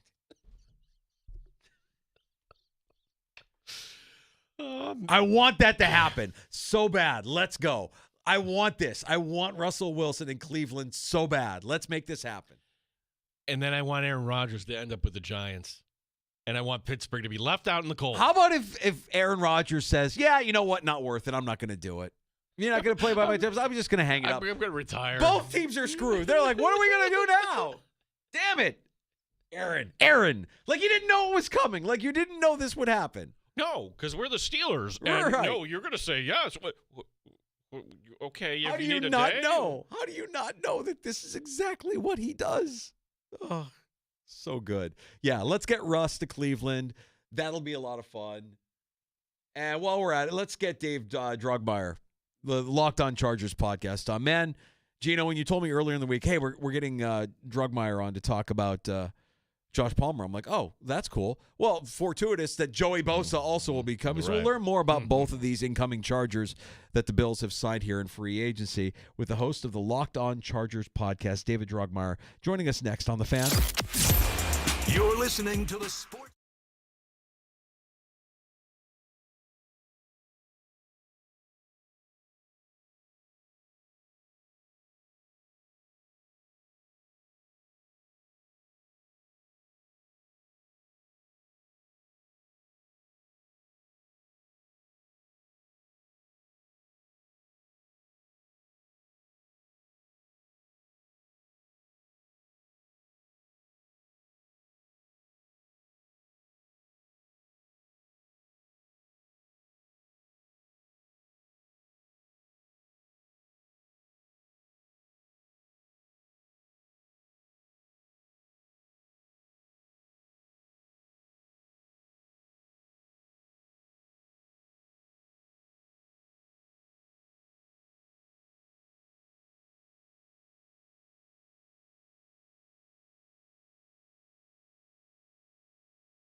Rochester Sports Update. General Manager Brandon Beane very busy today, making a trade, sending Kyer Elam to the Cowboys, along with a 6th-round pick.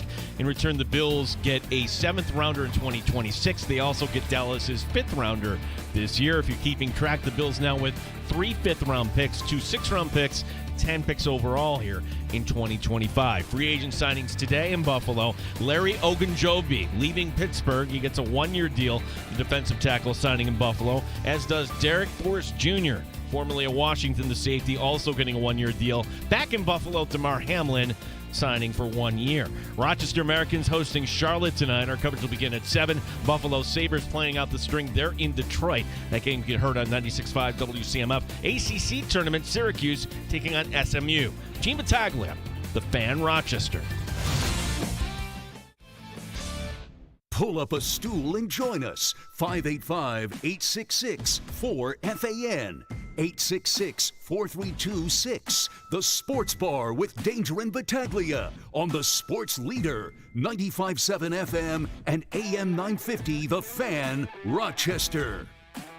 You can hear our next guest hosting the Locked On Chargers podcast. Find it in the free-to-download Odyssey app. Always love catching up with our buddy David Drogemeyer to talk about the Chargers, and we've got a couple of specific names that we want to talk to Dave about. Dave, let's start with the big acquisition from the last 24 hours for Brandon Beane and the Buffalo Bills, a 1-year deal for defensive end Joey Bosa, and I think reviews are kind of mixed on this deal just based on the history of this player not being able to stay healthy, not being able to stay on the field.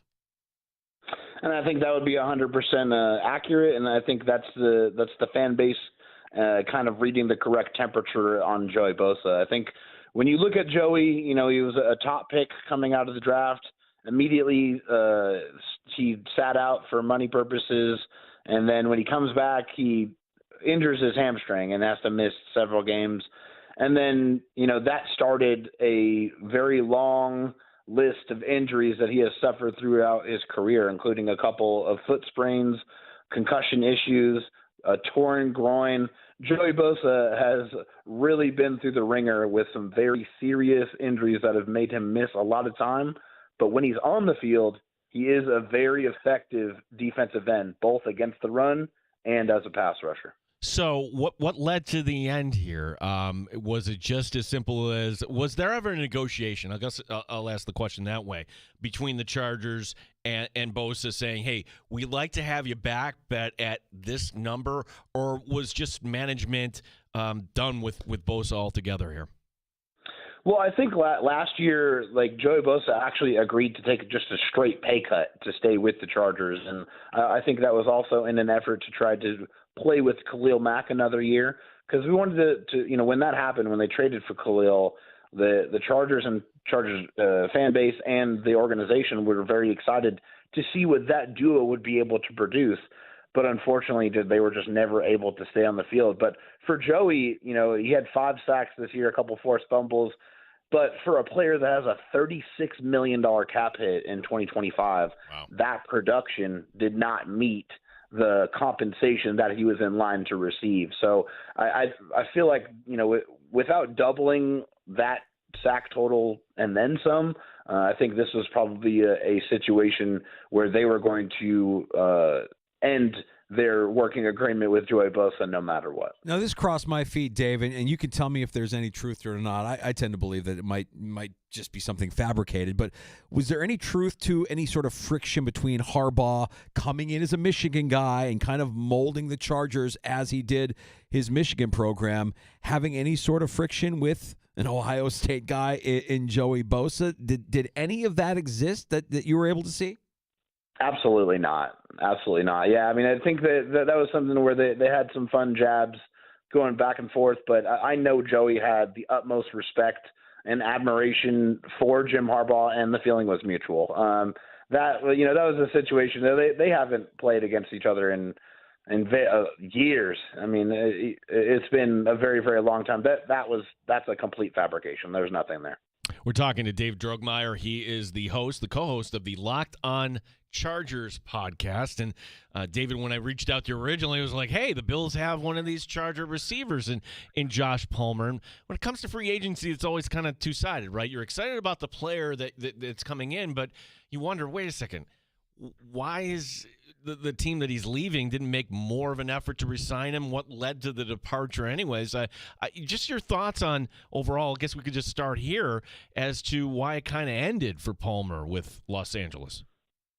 I think for Joshua Palmer, coming in as a third-round pick, and, when he was drafted to the Chargers, he had Keenan Allen and Mike Williams ahead of him on the depth chart. And so he kind of had to really work his way into getting some of those opportunities. And Keenan and Mike inevitably had some injury issues that they had to deal with, and Josh Palmer got that opportunity to try to step up and be that number one guy. And he was able to do it for a couple of games here and there, but he was never able to do it for a prolonged, consistent period of time. So I think when you look at Joshua Palmer, he has a very well-rounded skill set. I feel like he does a good job of separating. He has very, very good hands. And you have to with Justin Herbert. He likes to throw some missiles at you. So he's able to snag those. He's able to go up and get it. He doesn't force a lot of missed tackles. He's not a yards after catch guy, but he's a solid route runner, and he has strong hands. So he's a guy that I'd say is like a master, one of those guys that is a master of none but does everything pretty well. He's a really solid receiver. I just think he never really got on the same page with Justin Herbert. They made some splash plays together every once in a while. It's just that, that consistency that was missing out in their partnership. And I think that's ultimately what led to Joshua Palmer and the Chargers parting ways. I view Palmer as a guy who you mentioned can separate, and that's a skill that the Bills don't currently have at wide receiver. You mentioned that he never really had an opportunity to ascend to that wide receiver one role. And in Buffalo, I don't know that they necessarily want somebody to be a wide receiver one. The production declined year by year by year, and certainly Greg Roman taking over this last year probably had something to do with that as well. But what kind of production do you think we get out of Palmer here in Buffalo? Is he a wide receiver two with wide receiver one upside? I would say, depending on the opportunity for Joshua Palmer, I would say he's definitely squarely a wide receiver two in my mind. I feel like this is a guy that, he can rip off a couple of 100-yard receiving games, and he has in the past. But there's also been several other instances where he just disappears and he's not involved at all. So I think for Joshua Palmer, he's the type of guy that once you give him a couple and he's able to complete that, he gets his confidence going, and then he can really kind of, he can show out and he can shine. So for Joshua Palmer, I think he has the potential. He's still great. I mean, he's 25 years old. He has still, a lot in front of him. I think with his skill set, his ability to separate with, an NFL MVP throwing him the football, I feel like Joshua Palmer's in a great situation where he can kind of be, out from under the shadow of some premier wide receivers and kind of try to make and trailblaze his own path and his own legacy in the NFL. So we know you have Ladd McConkey there. I was in love with Ladd McConkey last draft class, and good that you got him. Yeah. What's left there in Los Angeles, or is this kind of a need area entering the draft? Oh, 100% is a need area, and Charger fans have their pitchforks and their torches out right now. The Chargers have the second most cap space in the NFL, and they have not really spent it at all. And I think when you saw how the Chargers season ended in Houston, there's a couple things that were blatantly obvious to you. One, you have to get somebody else that can catch the football outside of Ladd McConkey that can separate and take some attention away from him, because Ladd is fantastic. Like, he is a superstar for sure, but he can't do it on his own. And then the second thing is the interior of the offensive line for the Chargers has to get upgraded. I mean, I'm talking multiple offensive linemen, whether that be via free agency or one of the 10 draft picks that they're going to be, having at their disposal going into the 2025 draft. But yeah, they need a tight end, and they probably need 2 wide receivers. So yeah, the job is certainly not finished, and as impatient as Charger fans are, the Chargers seem to be being very frugal and prudent with the money that they have at their disposal. Dave Drogemeyer is the host of the Locked On Chargers podcast, joining us for a few here in the Sports Bar with Danger and Battaglia. And Dave, before we had you on, the Bills made news by trading former first-round pick. Always a bad sign when you hear former first-round pick. Kyer Elam leaving Buffalo, going to Dallas. There's a clear and obvious need right now for the Buffalo Bills to bring in some corners, and just so happens the top corner available in free agency played for the Chargers, was drafted by the Chargers. What's up with Asante Samuel Jr.? So Asante Samuel Jr.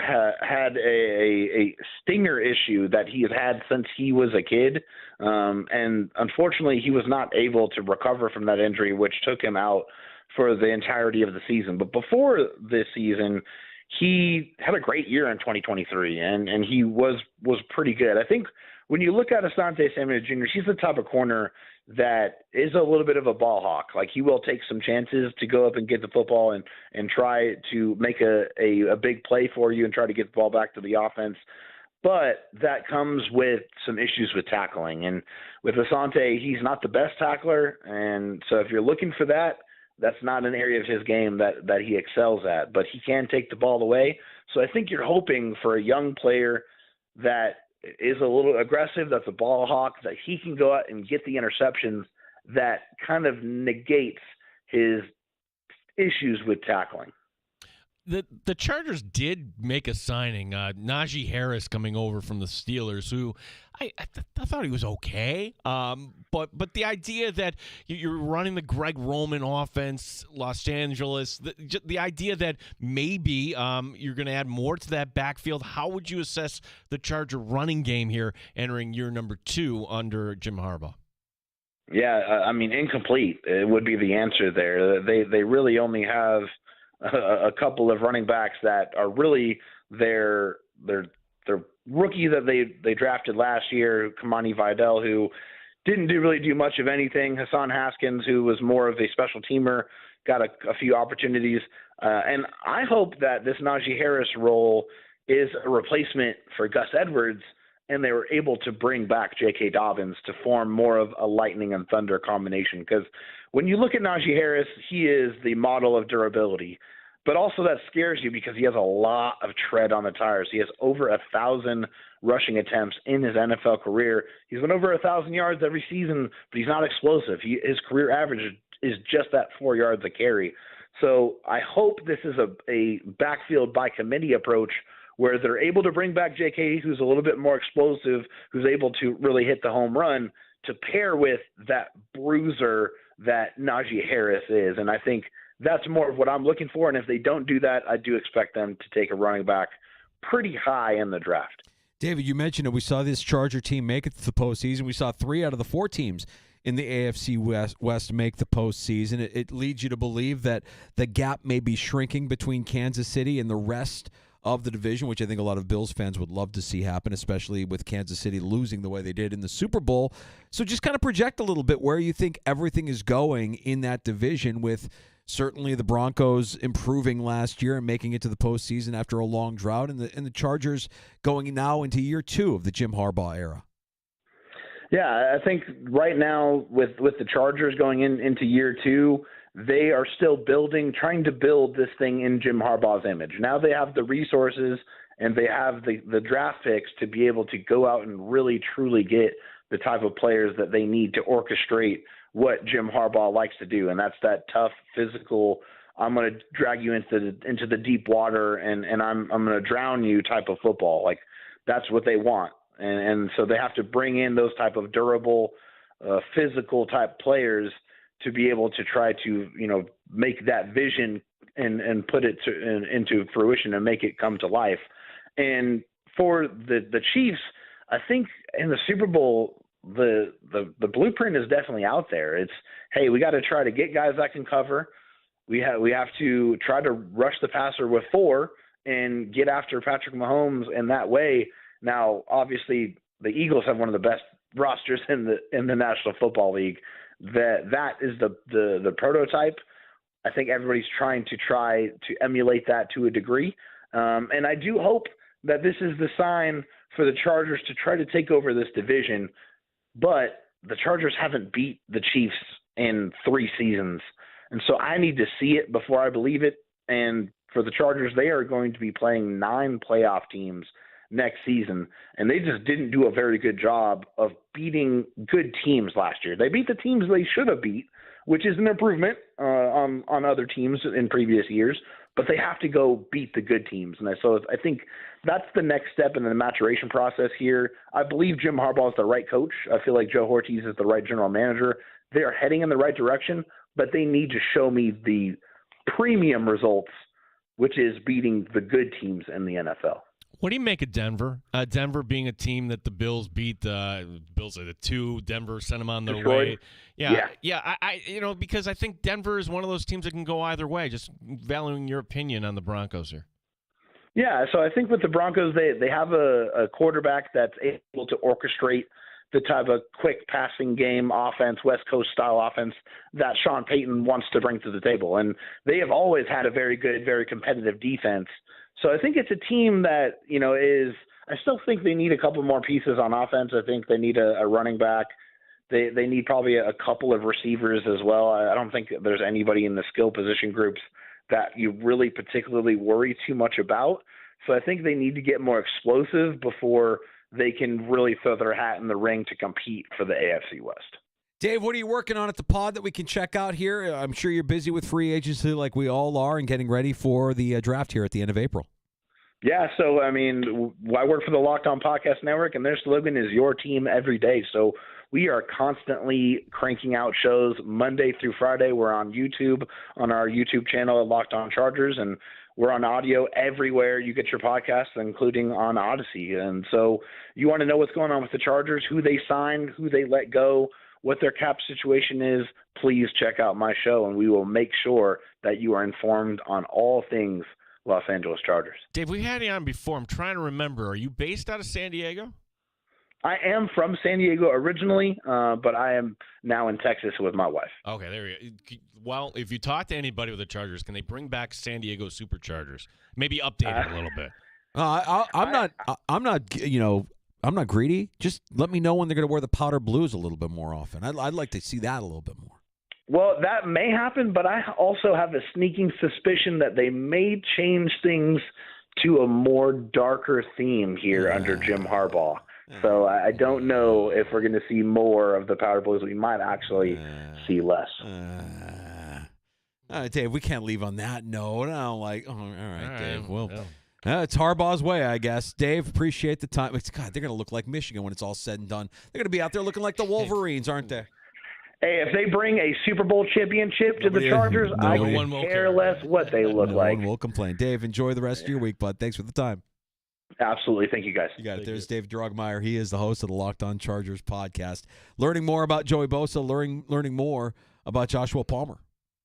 I will say, though, you like the power blues. I do like the white helmets with the navy. They rocked that as a primary for many years. If you're going to go darker, you might as well just go throwback 80s, the Dan Fouts era uniforms.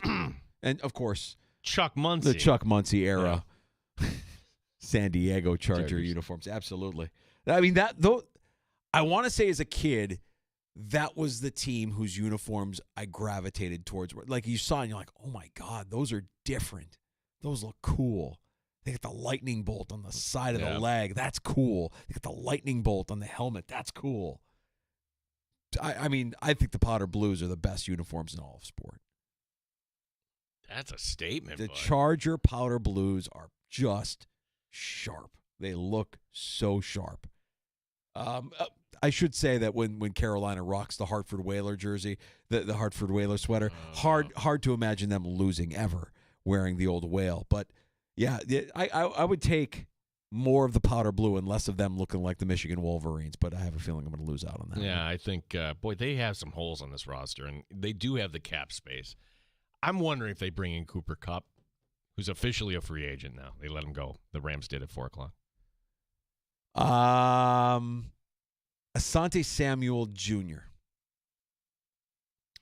This is why I like hearing other guys that follow it. Hearing that if there's a negative, he can't tackle. Nope. Nope. I would rather the Bills bring back Dane Jackson, who can tackle. Sure. And you have some certainty there. Sure. Rather than spend money on Asante Samuel Jr. Right. I would think that a prerequisite for Sean McDermott would be like, can you tackle? No. Next case. Yeah, but the concern with the stinger and then the inability to be physical, those might be a couple of strikes against the guy that many believe is the best cornerback free agent available on the market right now. The league year is underway. Just got underway earlier this hour, 4 o'clock. It is officially a new season in the NFL. So all of these deals and trades and everything that we've been talking about for the last few days can become official here, and you'll see a deluge of announcements, I'm sure, from teams all across the league. Does everybody want to hear Mike Danger laugh? I'm talking like an evil laugh. I'm not going to call this breaking news because it's not done, but this is a development, and this is courtesy of Diana Rossini.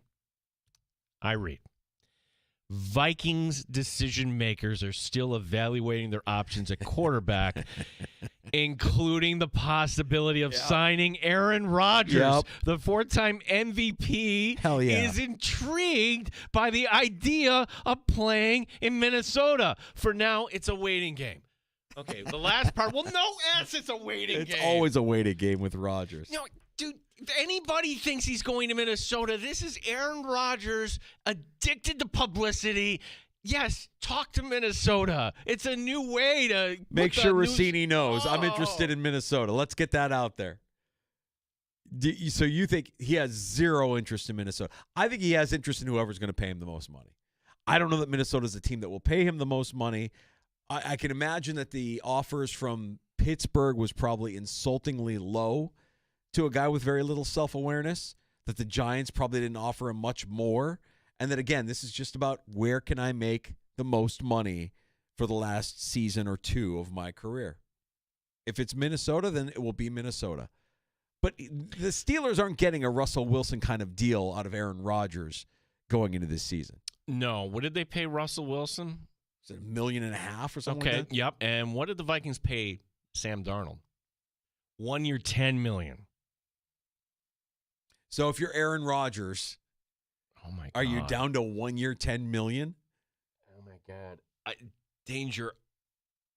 I made fun of you for that yesterday. I'm like, okay, ha ha ha. Yes, the Brett Favre circle of life. No, you can't make fun of it. It's free agency in the NFL, man. This is what we love about the NFL. Is this crazy crap happens all the time.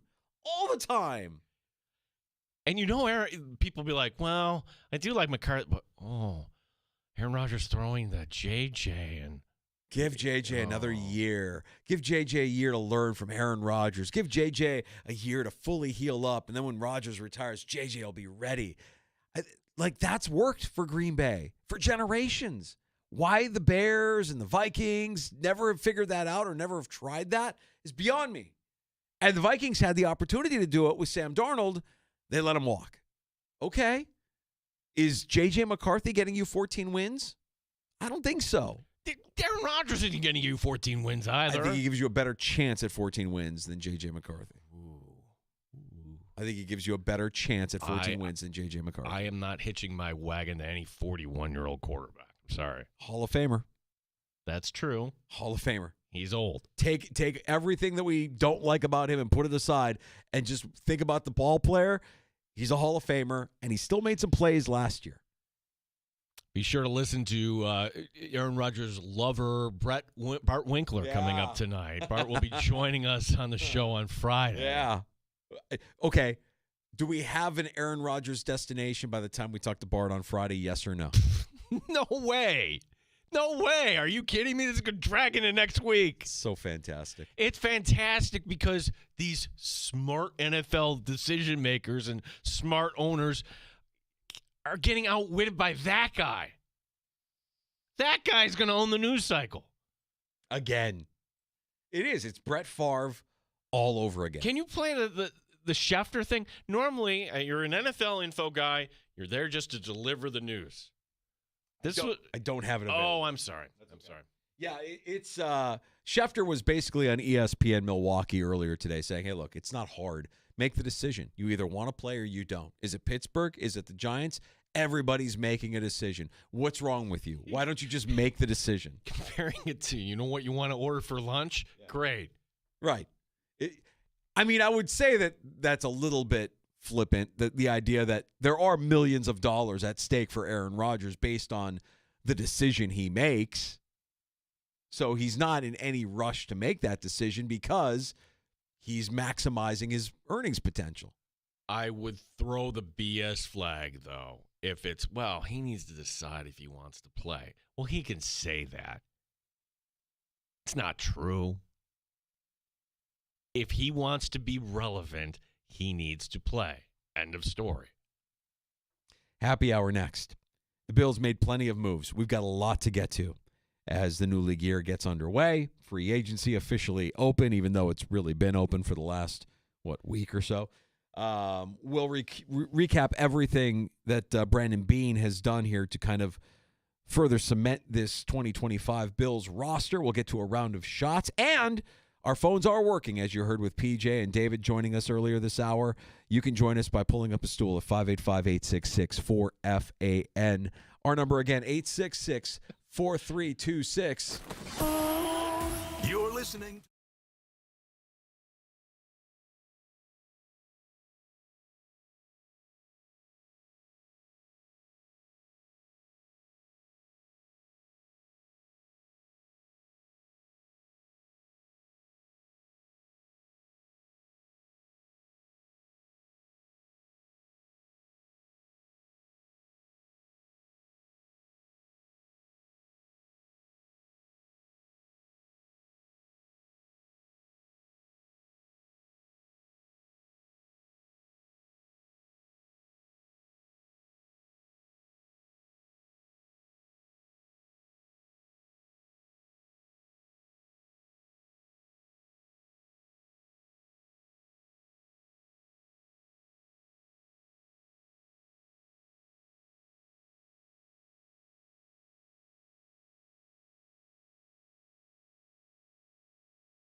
W239BF Rochester, the sports leader. 95.7 FM and AM 950. The Fan, Rochester. An Odyssey sports station. The Fan, Rochester. Sports update. Bills traded Kaiir Elam. Yes, they found a taker, that being the Dallas Cowboys. Bills also sending a 6th-round pick. The Bills moving up 1 round this year. They get a 5th-rounder from Dallas as well as a 7th-rounder in 2026. The Bills are loaded this draft. They now have 3 5th-round picks, 2 6th-round picks, 2 4th-round picks, 10 picks overall. Bills free agent signings today as the league year officially underway. Derek Forrest Jr., a Washington safety, he's now in Buffalo for 1 year. Also, it's a 1-year deal for defensive tackle Larry Ogunjobi. Ogunjobi leaving Pittsburgh. Damar Hamlin back with the Buffalo Bills, Hamlin getting a 1-year deal. Rochester Americans trying to break a 4-game winless streak. Tonight they host Charlotte. Our coverage will begin at 7 o'clock. Sabres in Detroit. ACC tournament. Syracuse facing Southern Methodist. Gene Battaglia, the sports leader. The Fan, Rochester.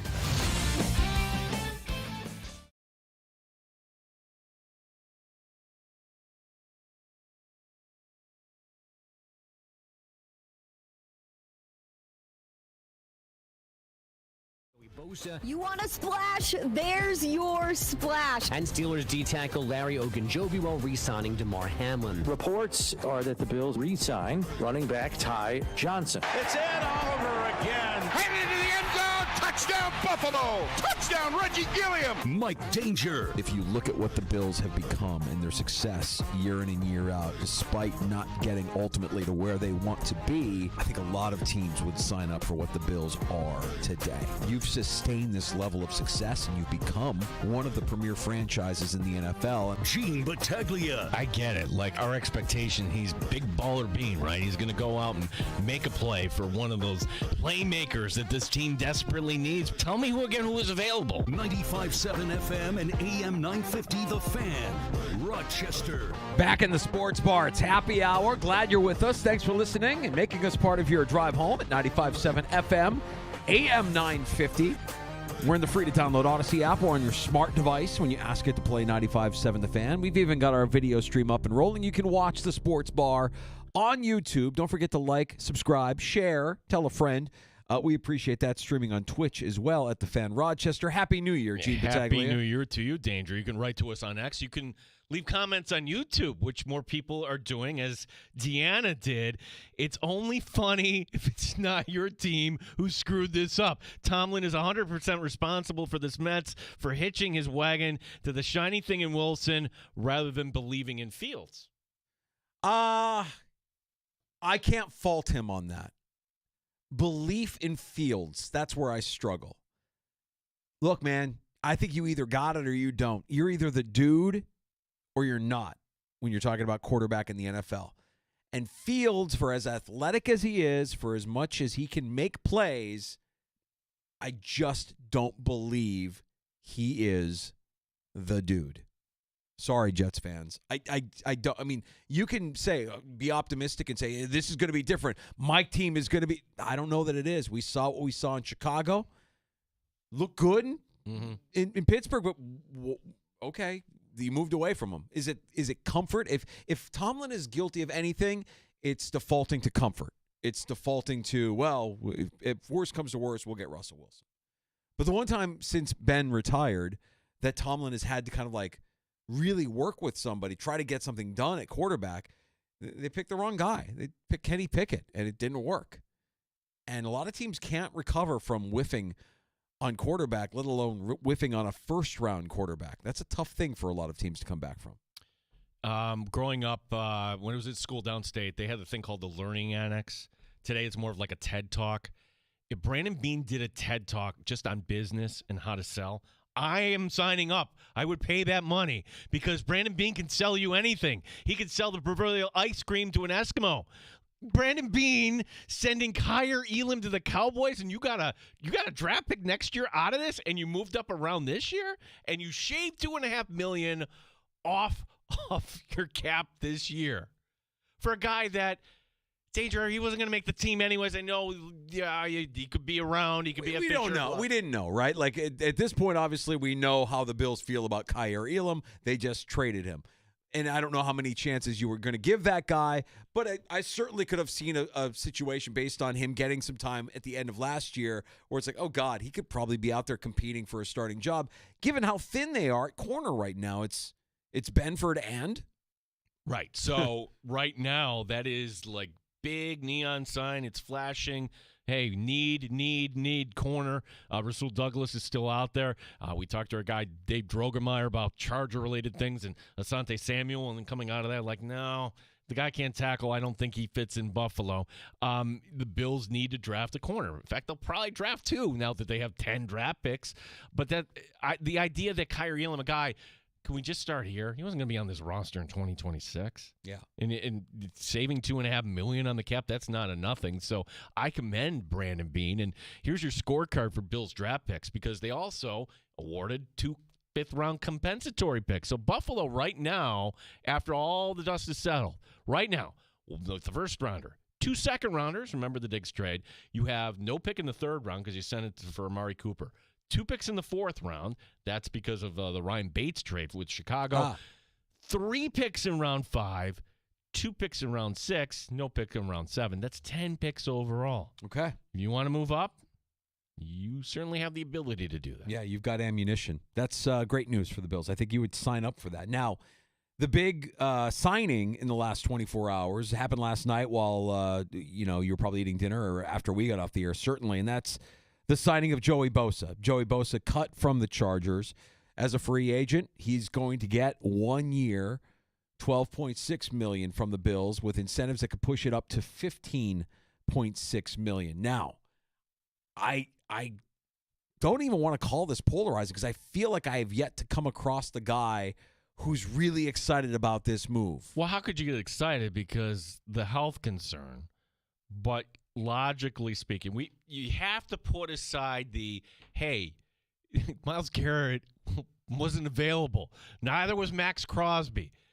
And believe it or not, Trey Hendrickson, league year started. Has he gotten traded? No. He'll be a Cincinnati Bengal you watch.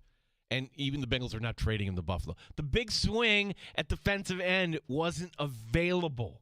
So, Danger, that being said, 1 year? 1 year. Okay, whatever, 12 and a half, whatever it ends up being. You don't think Joey Bosa would like to come in and try to reclaim his career? And what better place to do it? That's absolutely right. I mean, if you're Brandon Beane, you talk about him being a salesman, you don't have to look very far. Just say, hey, we kind of resuscitated Leonard Floyd's career. He came here for one, and look at all the money he made, not just in San Francisco in 1 year, but also now, at his next stop, he's doing just fine. So if you want to be a $15 to $20 million a year guy again on a longer term deal, come here for a year, ball out. If you get double-digit sacks in this defense, being a part of a rotation, which we haven't seen happen very often in recent years, yeah, it'll get people's attention. The first part of that is being available. The first part of that is actually getting on the field and being more than just a guy who can bench press a Volkswagen in the workout room. So you have now 3 defensive ends. You have Epineza, Hoyt. You can play inside, outside. Yeah, how do you think they deploy him? I feel like he's almost like an inside guy. He's like part of the rotation inside that you can use situationally and maybe an upgrade over what you have in Epineza. This guy I can't believe they got. Larry Ogunjobi? Yeah. I always liked him in Pittsburgh. He signs for 1 year. Okay. Defensive tackle seems a little bit better in Buffalo right now. The Bills also signing a safety from Washington, Derek Forrest Jr. Now, it kind of split their Danger, where early on seemed like, okay, this is a guy that Washington's going to build around, and then not so much, to the point where Washington's like, okay, just go test your value. But the Bills certainly need help in that area, and I have no problem with the Bills bringing back Damar Hamlin. Yeah. Damar Hamlin back in Buffalo, it's a 1 year deal. On Forrest, if you check his social media feed, he's certainly enthusiastic about the opportunity that's been presented to him. I think this last year with Dan Quinn as the head coach probably tested him a little bit more than he was capable of, and we'll see if he has an opportunity here to start at safety for the Buffalo Bills. There'll be a challenge with Damar Hamlin coming back. You have Taylor Rapp, of course, and you have Cole Bishop. So maybe this is more like the Mike Edwards signing, except this guy's young, right? Yeah. Like, this guy's still got a lot of football left in front of him, we'll see what kind of player he shapes out to be here when we get to St. John Fisher later in the summer. We welcome your calls. 866-4FAN, 866-4326. Brad in Rochester. What's up, Brad? Hey, with the wonderful Bosa signing, I'm scared that we won't get 21 games out of him. That's what we need, 21 games. Before signing, he played for Ron Rivera, so I'm wondering if he knows the defense like McDermott a little bit, which could be a pull there. Obajomi, we need a guy who's going to be great against the run. I'll take it. I like Palmer. He actually separates, and he's young, so hopefully he does well. I do like Hoyt, and it looks like he's one of those we can put him anywhere. I saw the clip where he actually defended Metcalf, which was awesome. And I still think that the Giants and the Steelers are so screwed. So screwed. I could see Wilson signing with the Browns, and I can absolutely see Aaron Rodgers going, know what? They'll allow me to talk to McAfee in Minnesota, so I'm going to go to Minnesota. Oh, can you imagine if that's the deal breaker, Brad? What if that's the deal breaker? Like, you got guys in Pittsburgh, they're like, yeah, that's not really our thing. We can't let you do that. Can't let you do that. And the Giants are like, no, you can't talk about us. No, you got to remember, he's not doing that for free. He's getting $1 million a year. Yeah, he's a paid guest. Yeah, so like, he's going to take the money. Yeah, you're not going to give me all this money. Can I make money elsewhere? This is one avenue. Oh, I can't do that. Exactly. I can see him definitely being like, oh, you're going to let me go to McAfee. I will do that. Yes, absolutely. I may take a little bit less. Yeah. Or you're going to give me something with incentives up to whatever number. I can't even think of a good number for him. So I think it's hilarious. Yeah, Brad, it is. And thanks for bringing that up. Good segue into where I was going to go because we're this is just the beginning, right? This could drag on literally for months. We could be waiting. What's the decision going to be? Where is he going to play? Danger, was there another team remind me, like when Rodgers was out on the Packers and the Packers still held the rights, I want to say maybe there was some talk of San Francisco, but was there another team other than the Jets that were in on this? I'm bringing this up because I didn't think there would be a market for a 41-year-old quarterback. Let's just start right there. Like Brad brings up a good point about Joey Bosa. Hey, you want this to be a Super Bowl team. You need him for 21 games. Is that realistic? Okay, it's a fair point. What about Aaron Rodgers at age 41? 41! Well, Adam Schefter has had enough. To me, this shouldn't be that hard, right? Like the Steelers want you. The Giants want you. We're seeing players across the league make decisions. It shouldn't be that hard. Either you want to play or you don't. You want to play Pittsburgh or you don't. You want to play in New York or you don't. Like, Chewy, what are you going to have for lunch? You're going to make a decision, you're going to drag it out for 4 days, 5 days, a week. Like, it's not that hard. Make the decision and live with it. Oh, my gosh.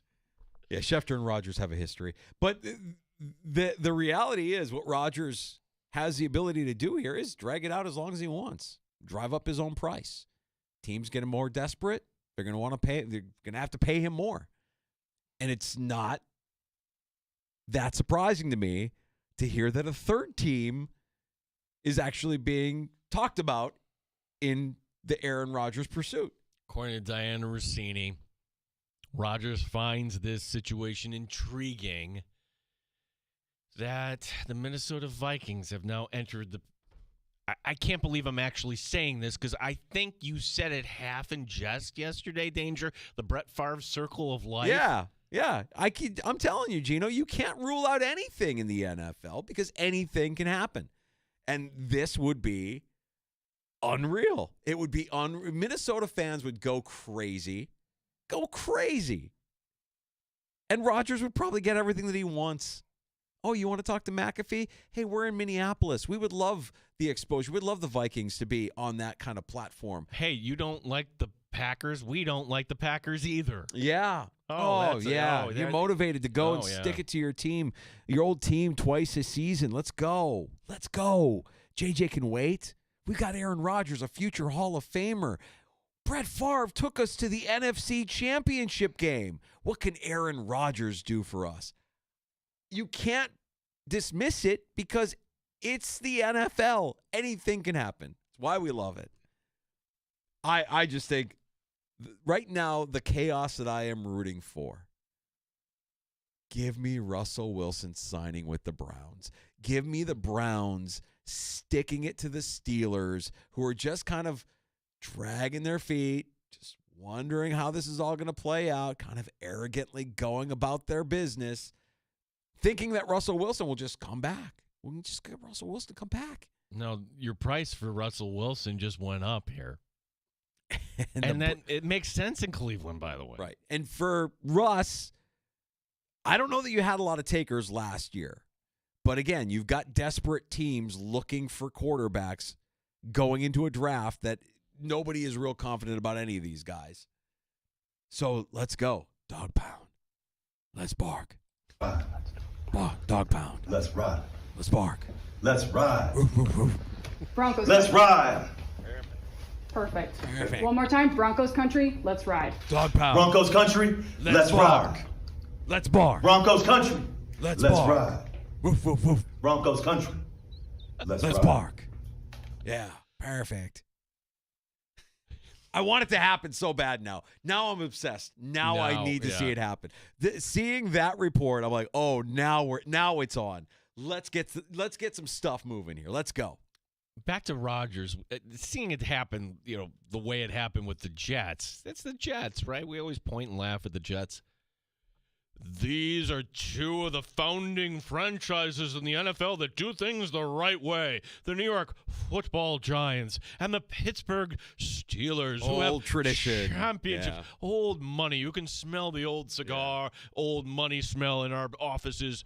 What, you're not going to accept our offer, Mr.? Yes. Well, take a day to think about it. It's so arrogant, right? It's the arrogant. And Rodgers knows that as well. Rodgers is probably eating it all up. Like, yeah, watch what I do here. Like, if you had to rank arrogant NFL teams, I think the Cowboys are in a tier all of their own, right? Like, they just do what they do, and everything is fine. We're the most valuable sports franchise in the world. Nobody can touch us. We're arrogant beyond belief. Wins don't matter to us. Just as long as the cash comes in, we'll be relevant, but we're not going to win. Right, and it doesn't matter. What you think? Because we're not active in free agency? Well, the Kyrie Irving trade's a great trade for us. We have all the faith in the world in Kyrie Irving. We make all the right moves all the time. Sidebar, like Cowboy Twitter right now, like, hey, they're digging up the 2022 draft and whatever Trapass or whatever. See, they didn't know what they were doing there. Yeah, in Buffalo. Yeah, we'll use them differently here. Right. But I think the Steelers are up there. This is the proud organization with all the titles and very few head coaches in its history. We believe in tradition. We believe in stability. We believe in our guys. We don't want to rock the boat. We do things the right way here. Well, you got a really, really good wide receiver. You got two really, really good wide receivers on your roster and nobody to throw the football to them. How's this going to work? They're so arrogant, they probably think to themselves, oh, we can just bring back Mason Rudolph and he'll probably be just fine for us in 2025. Like, would that shock you? Like, they would probably just bring him back. We'll bring back Mason Rudolph. Mason Rudolph's out there. We can get Mason Rudolph. He played in the playoff game for us. Yeah. We watch Mike Tomlin do something with Gardner Minshew for a season. I mean, if you're a Steeler fan, I know how frustrated Steeler fans are at this stage of the Mike Tomlin era, that you've always done enough to have a winning season. You've always done enough to get to the postseason, but you haven't had a good enough team to get beyond that first round. And it's embarrassing now to the point where it's comical. It's a joke. He's not going anywhere. He's back again. And now because he's so comfortable with the notion of Russ, the idea that they might lose Russ to the Browns, sign me up. I want to see that happen so bad. That will be fun. Well, the end result is you're going to have, I could say something really crass, I won't. You're going to have three teams with something hanging out in the wind. One of them's going to be in that situation, right? You've got the Titans. You got to remember, they need a quarterback, but they could draft one. I mean, you're the Giants. Are you really going to go? I'm asking, jokes aside here. Tommy DeVito is your starting quarterback in 2026 if Rodgers ends up going to Pittsburgh. Of course he's your starting quarterback. Because he's Italian. Oh, man. I was going to start the show today, given the breaking news of the last 24 hours with the Buffalo Bills. Of course, they signed Joey Bosa to a 1-year deal because he's Italian. Ooh. I think we could, when he comes here, he's never really had the NFL camp experience, but we could take him around to some of Rodgers. Let's go down the Rockies. Hey, Joey. Joseph, you want to go someplace? Huh? You're welcome to Rochester. You're going to like it here because you're Italian. Yeah, Tommy DeVito is not the answer. Definitely not the answer. And again, Rodgers knows what he's doing here. Mm-hmm. You've got two desperate teams right now, one more desperate than the other. Giants are desperate. Head coach, GM, going to lose their job if they don't win this season. Pittsburgh, a little less desperate. We're arrogant. We can find somebody. We'll get somebody in there at quarterback. The Vikings, probably the least desperate, but if you have these three teams all pitting against each other, who wins when it's all said and done? It's Rodgers with more money than any of these other guys. He's going to get more money than Russell Wilson. He's going to get his, he's going to look around the league. But Kirk Cousins is getting what this year? I want more than that guy. I want to start. I want to play. And I want to make $30 to $40 million. The fact that Russell Wilson made less than what Washington, as a backup, that Marcus Mariota is going to make this year? Yeah. 1 year, $8 million? Yes. Right. That's right. Well, it hasn't disappointed, and my only hope is that 3 months from now we're not tired. We will be. We'll be tired of talking about Aaron Rodgers. If it stretches out that long, if he holds these teams, these franchises hostage for that long. Aaron writing in, again, our handle, the fan Rochester. You guys should have known Jera would have taken Elam off your hands even though you were going to cut him. Like, there was no reason, right? No reason to make that move. What right I now. like about what the Bills did with this, though, is they never once said, we're going to cut Kyer Elam. It would never, right. When you're the Rams and you say, we want to float out Cooper Kupp. There was no, talk in media circles about a trade for Kyer Elam. It was thrown out there, and we laughed. We're like, what are you getting for Kyer Elam? You're not getting a fifth for Kyer Elam. Well, Kyer Elam was always the throw-in the, make-believe Myles Garrett package. Right. We're going to give a first, a second, and Kyer Elam. Right. Yeah. Right. So, the Cowboys are on a different level of arrogance, Aaron, and you know that as a Cowboy fan. So, the Bills parting ways with Kyer Elam. The Bills adding Joey Bosa, Larry Ogunjobi, DeMar Hamlin coming back, Ty Johnson coming back. I feel like I'm missing player. Reggie Gilliam coming back. I mean, a lot of the guys are coming back. On our monitor right now, it's the final days here, final months for this show, Around the Horn. This is the debatable topic. Bigger, Bosa for Bills or Hopkins for Ravens? I don't think Hopkins has anything left. When you saw that, he ended up in Baltimore, I'm like, that was a Francesa. Yeah, that's, what was it, 1 year, $5 million for that one? Oh, who cares? Yeah. Still moves to be made. Lots of big-name free agents still out there. We'll continue to kind of track and see if the Bills are in play for any more of these moves. But so far, I think you have to be relatively pleased. And the trading of Kyer Elam, as much as that kind of surprised us today, when you look at it, just like, wow, Brandon Beane, really, to bring it back full circle.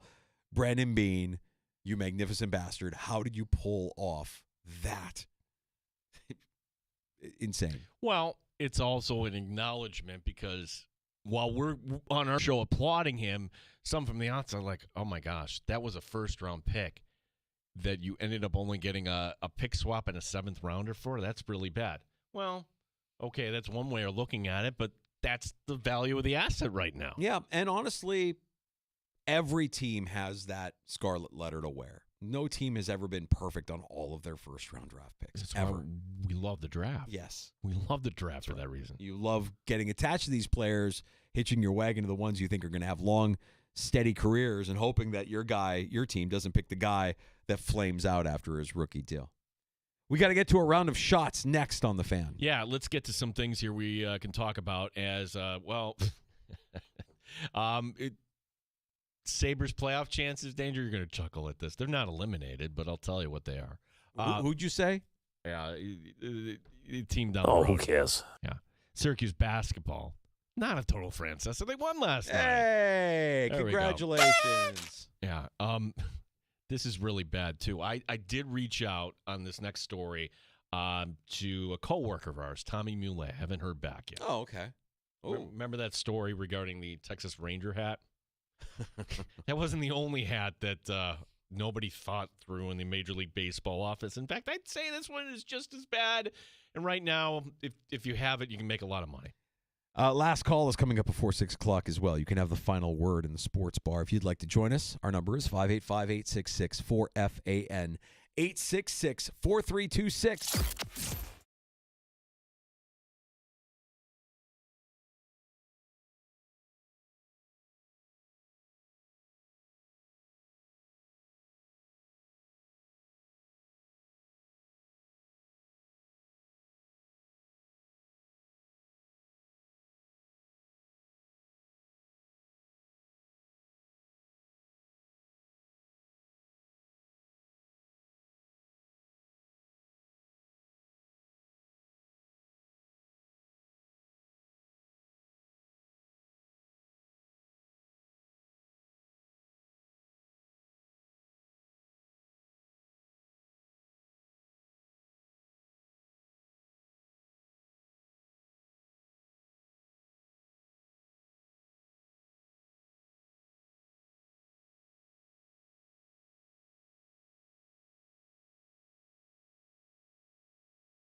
Sports Update.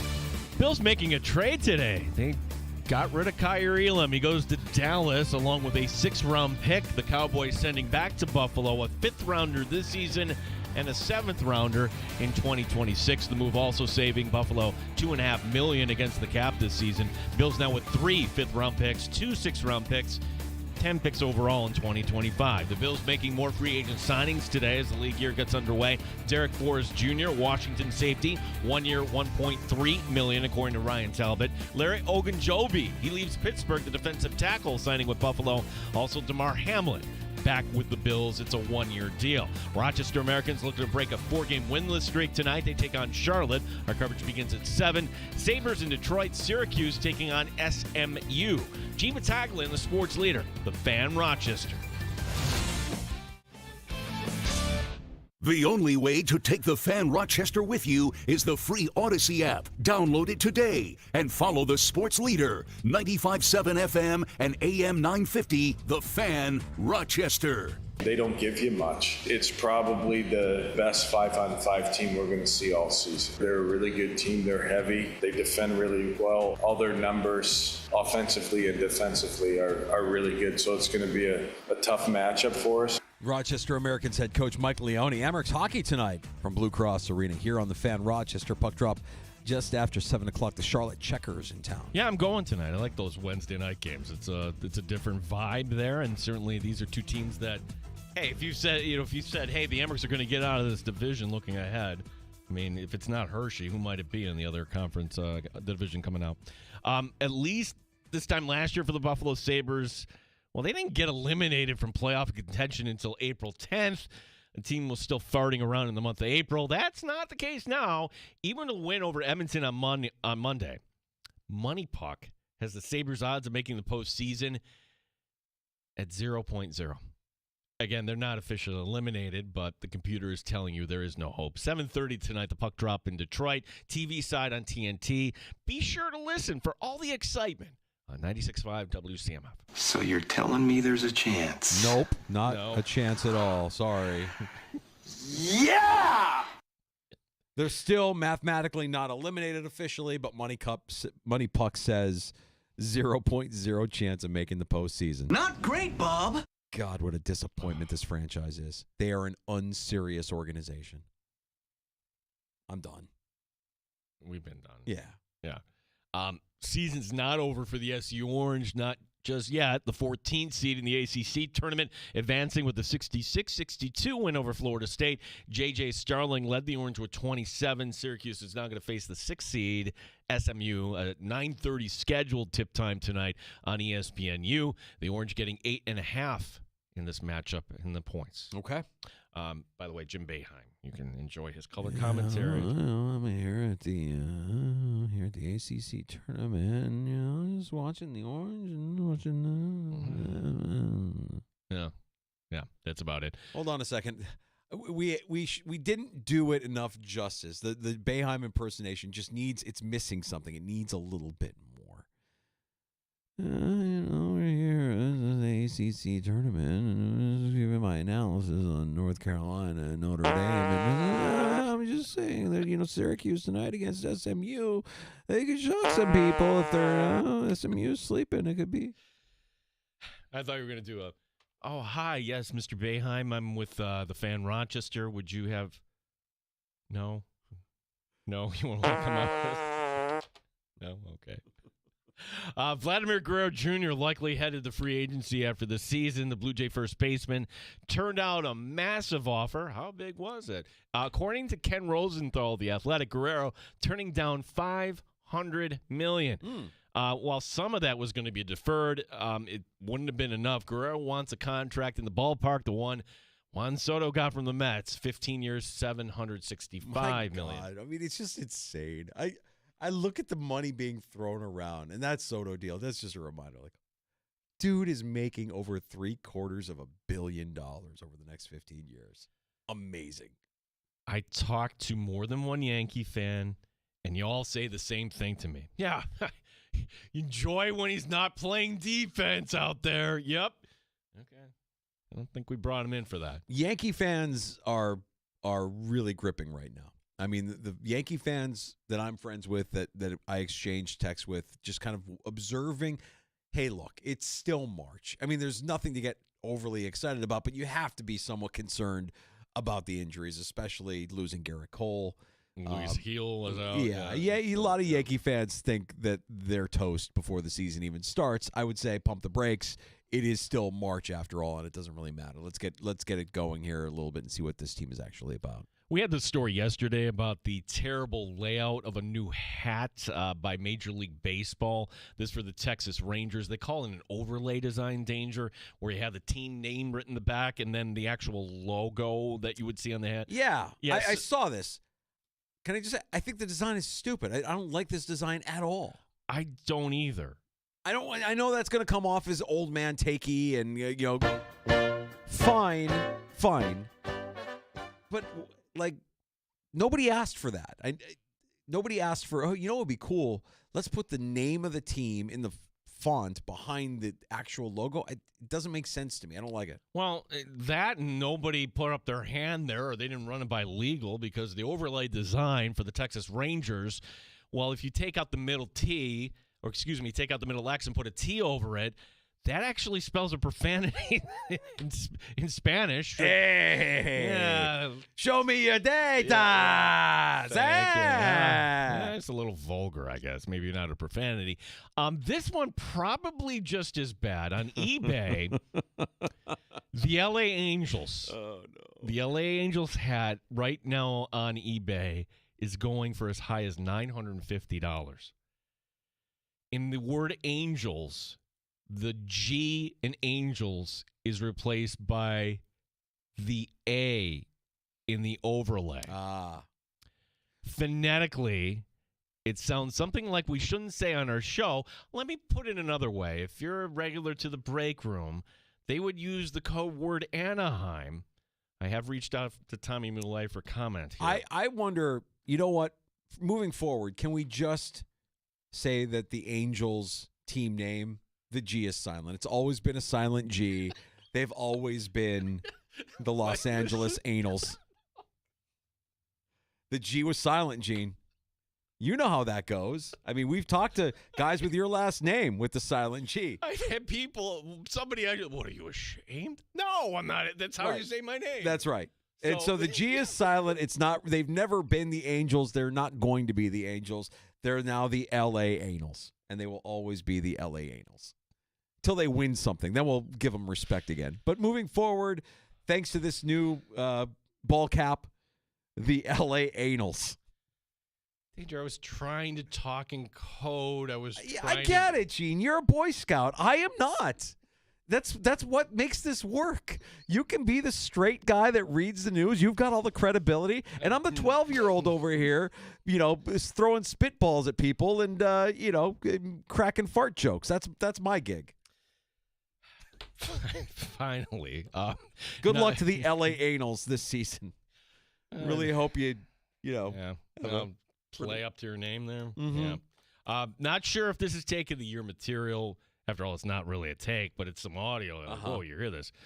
Did you hear this yet, Danger? This is Mariners radio announcer Rick Riz getting hit in the head by a foul ball off the bat of Milwaukee's Rhys Hoskins. On Hoskins. Now the set by Vargas. Here's the pitch. Swinging a foul. Did it get you? Oh, man.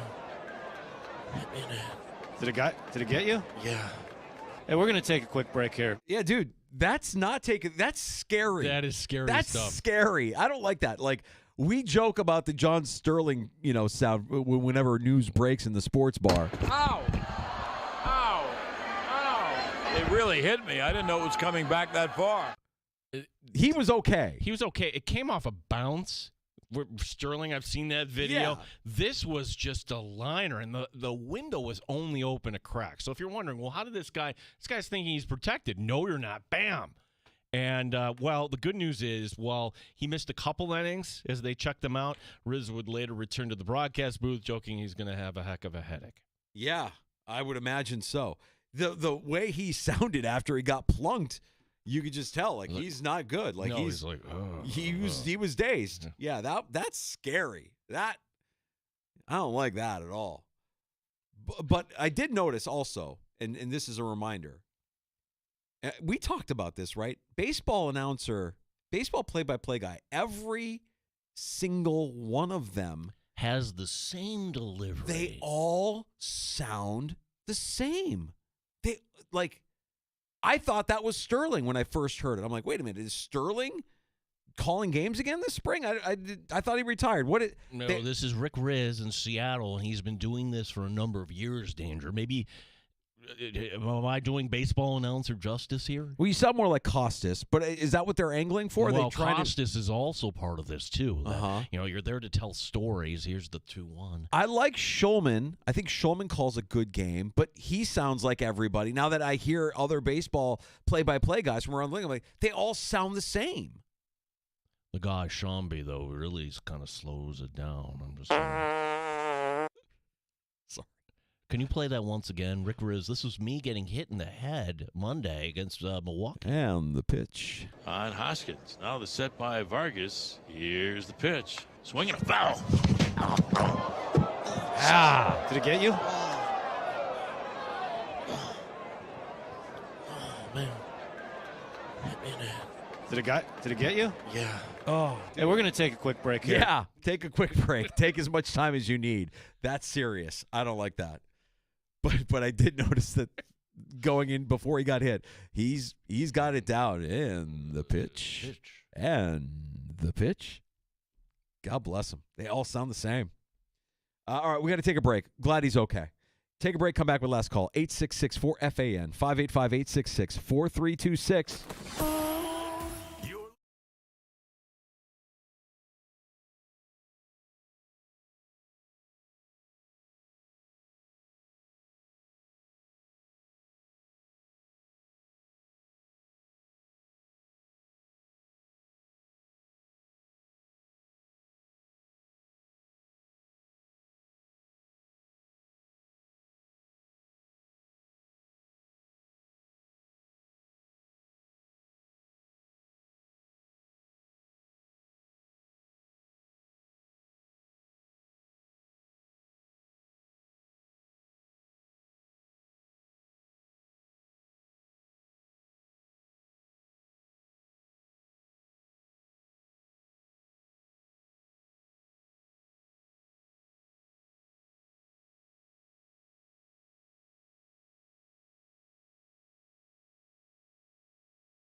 Danger and Battaglia on the Sports Leader, 95.7 FM and AM 950 The Fan, Rochester.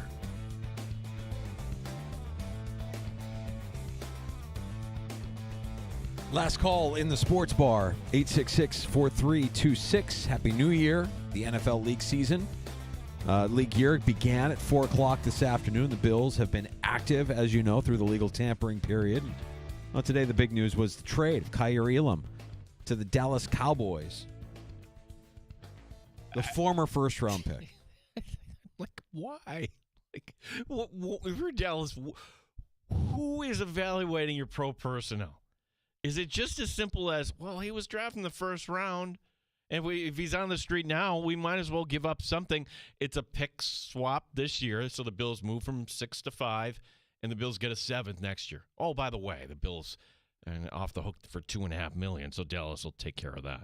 Thin at the position, though. Christian Benford, Brandon Codrington, Jamarcus Ingram, Daquan Hardy, and Corey Couch right now on the roster and under contract. All right. Darius Slay, by the way, signing with Pittsburgh today. So cross that name off. We talked to Dave Drogemeyer earlier today. Chargers, Asante Samuel, talking with him, hearing how if there's a downside to Samuel's game, he can't tackle.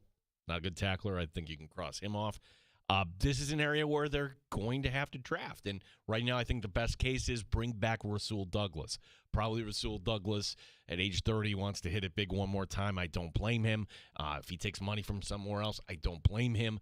But I think that would be comforting if he re-signed with Buffalo. If you missed David Drogemeyer from the Locked On Chargers podcast, who joined us last hour, or if you missed PJ Glasser, the host of Send It In on the BetMGM network, who joined us last hour, you can get both of those conversations wherever you get your podcasts. That includes the free-to-download Odyssey app, Apple Podcasts, Spotify, wherever you get your shows. All of our guest appearances are listed there, and if you missed any part of the show, well, then go into the Odyssey app with Rewind. You can go back and listen to any part of the show that you may have missed. You can also get us on your smart device if you just ask it to play 95.7 The Fan. So tomorrow we're back, brand new show. Dan Fates, as always, joins us on a Thursday afternoon at 3:25. We'll talk some of these Buffalo Bills moves with Fatesy, get his take on where the team stands right now as free agency continues, and we start to avert our gaze and look ahead to the NFL draft coming up at the end of April. Yeah, that's going to be certainly a fun conversation. Amerks hockey tonight coming up at 7 o'clock. Charlotte is in town. Sabres, if you're so inclined, it's over on CMF. Have a great night. Stand by for some Amerks hockey coming up later. JR Sport Brief on the way next on The Fan Rochester. Thanks for listening.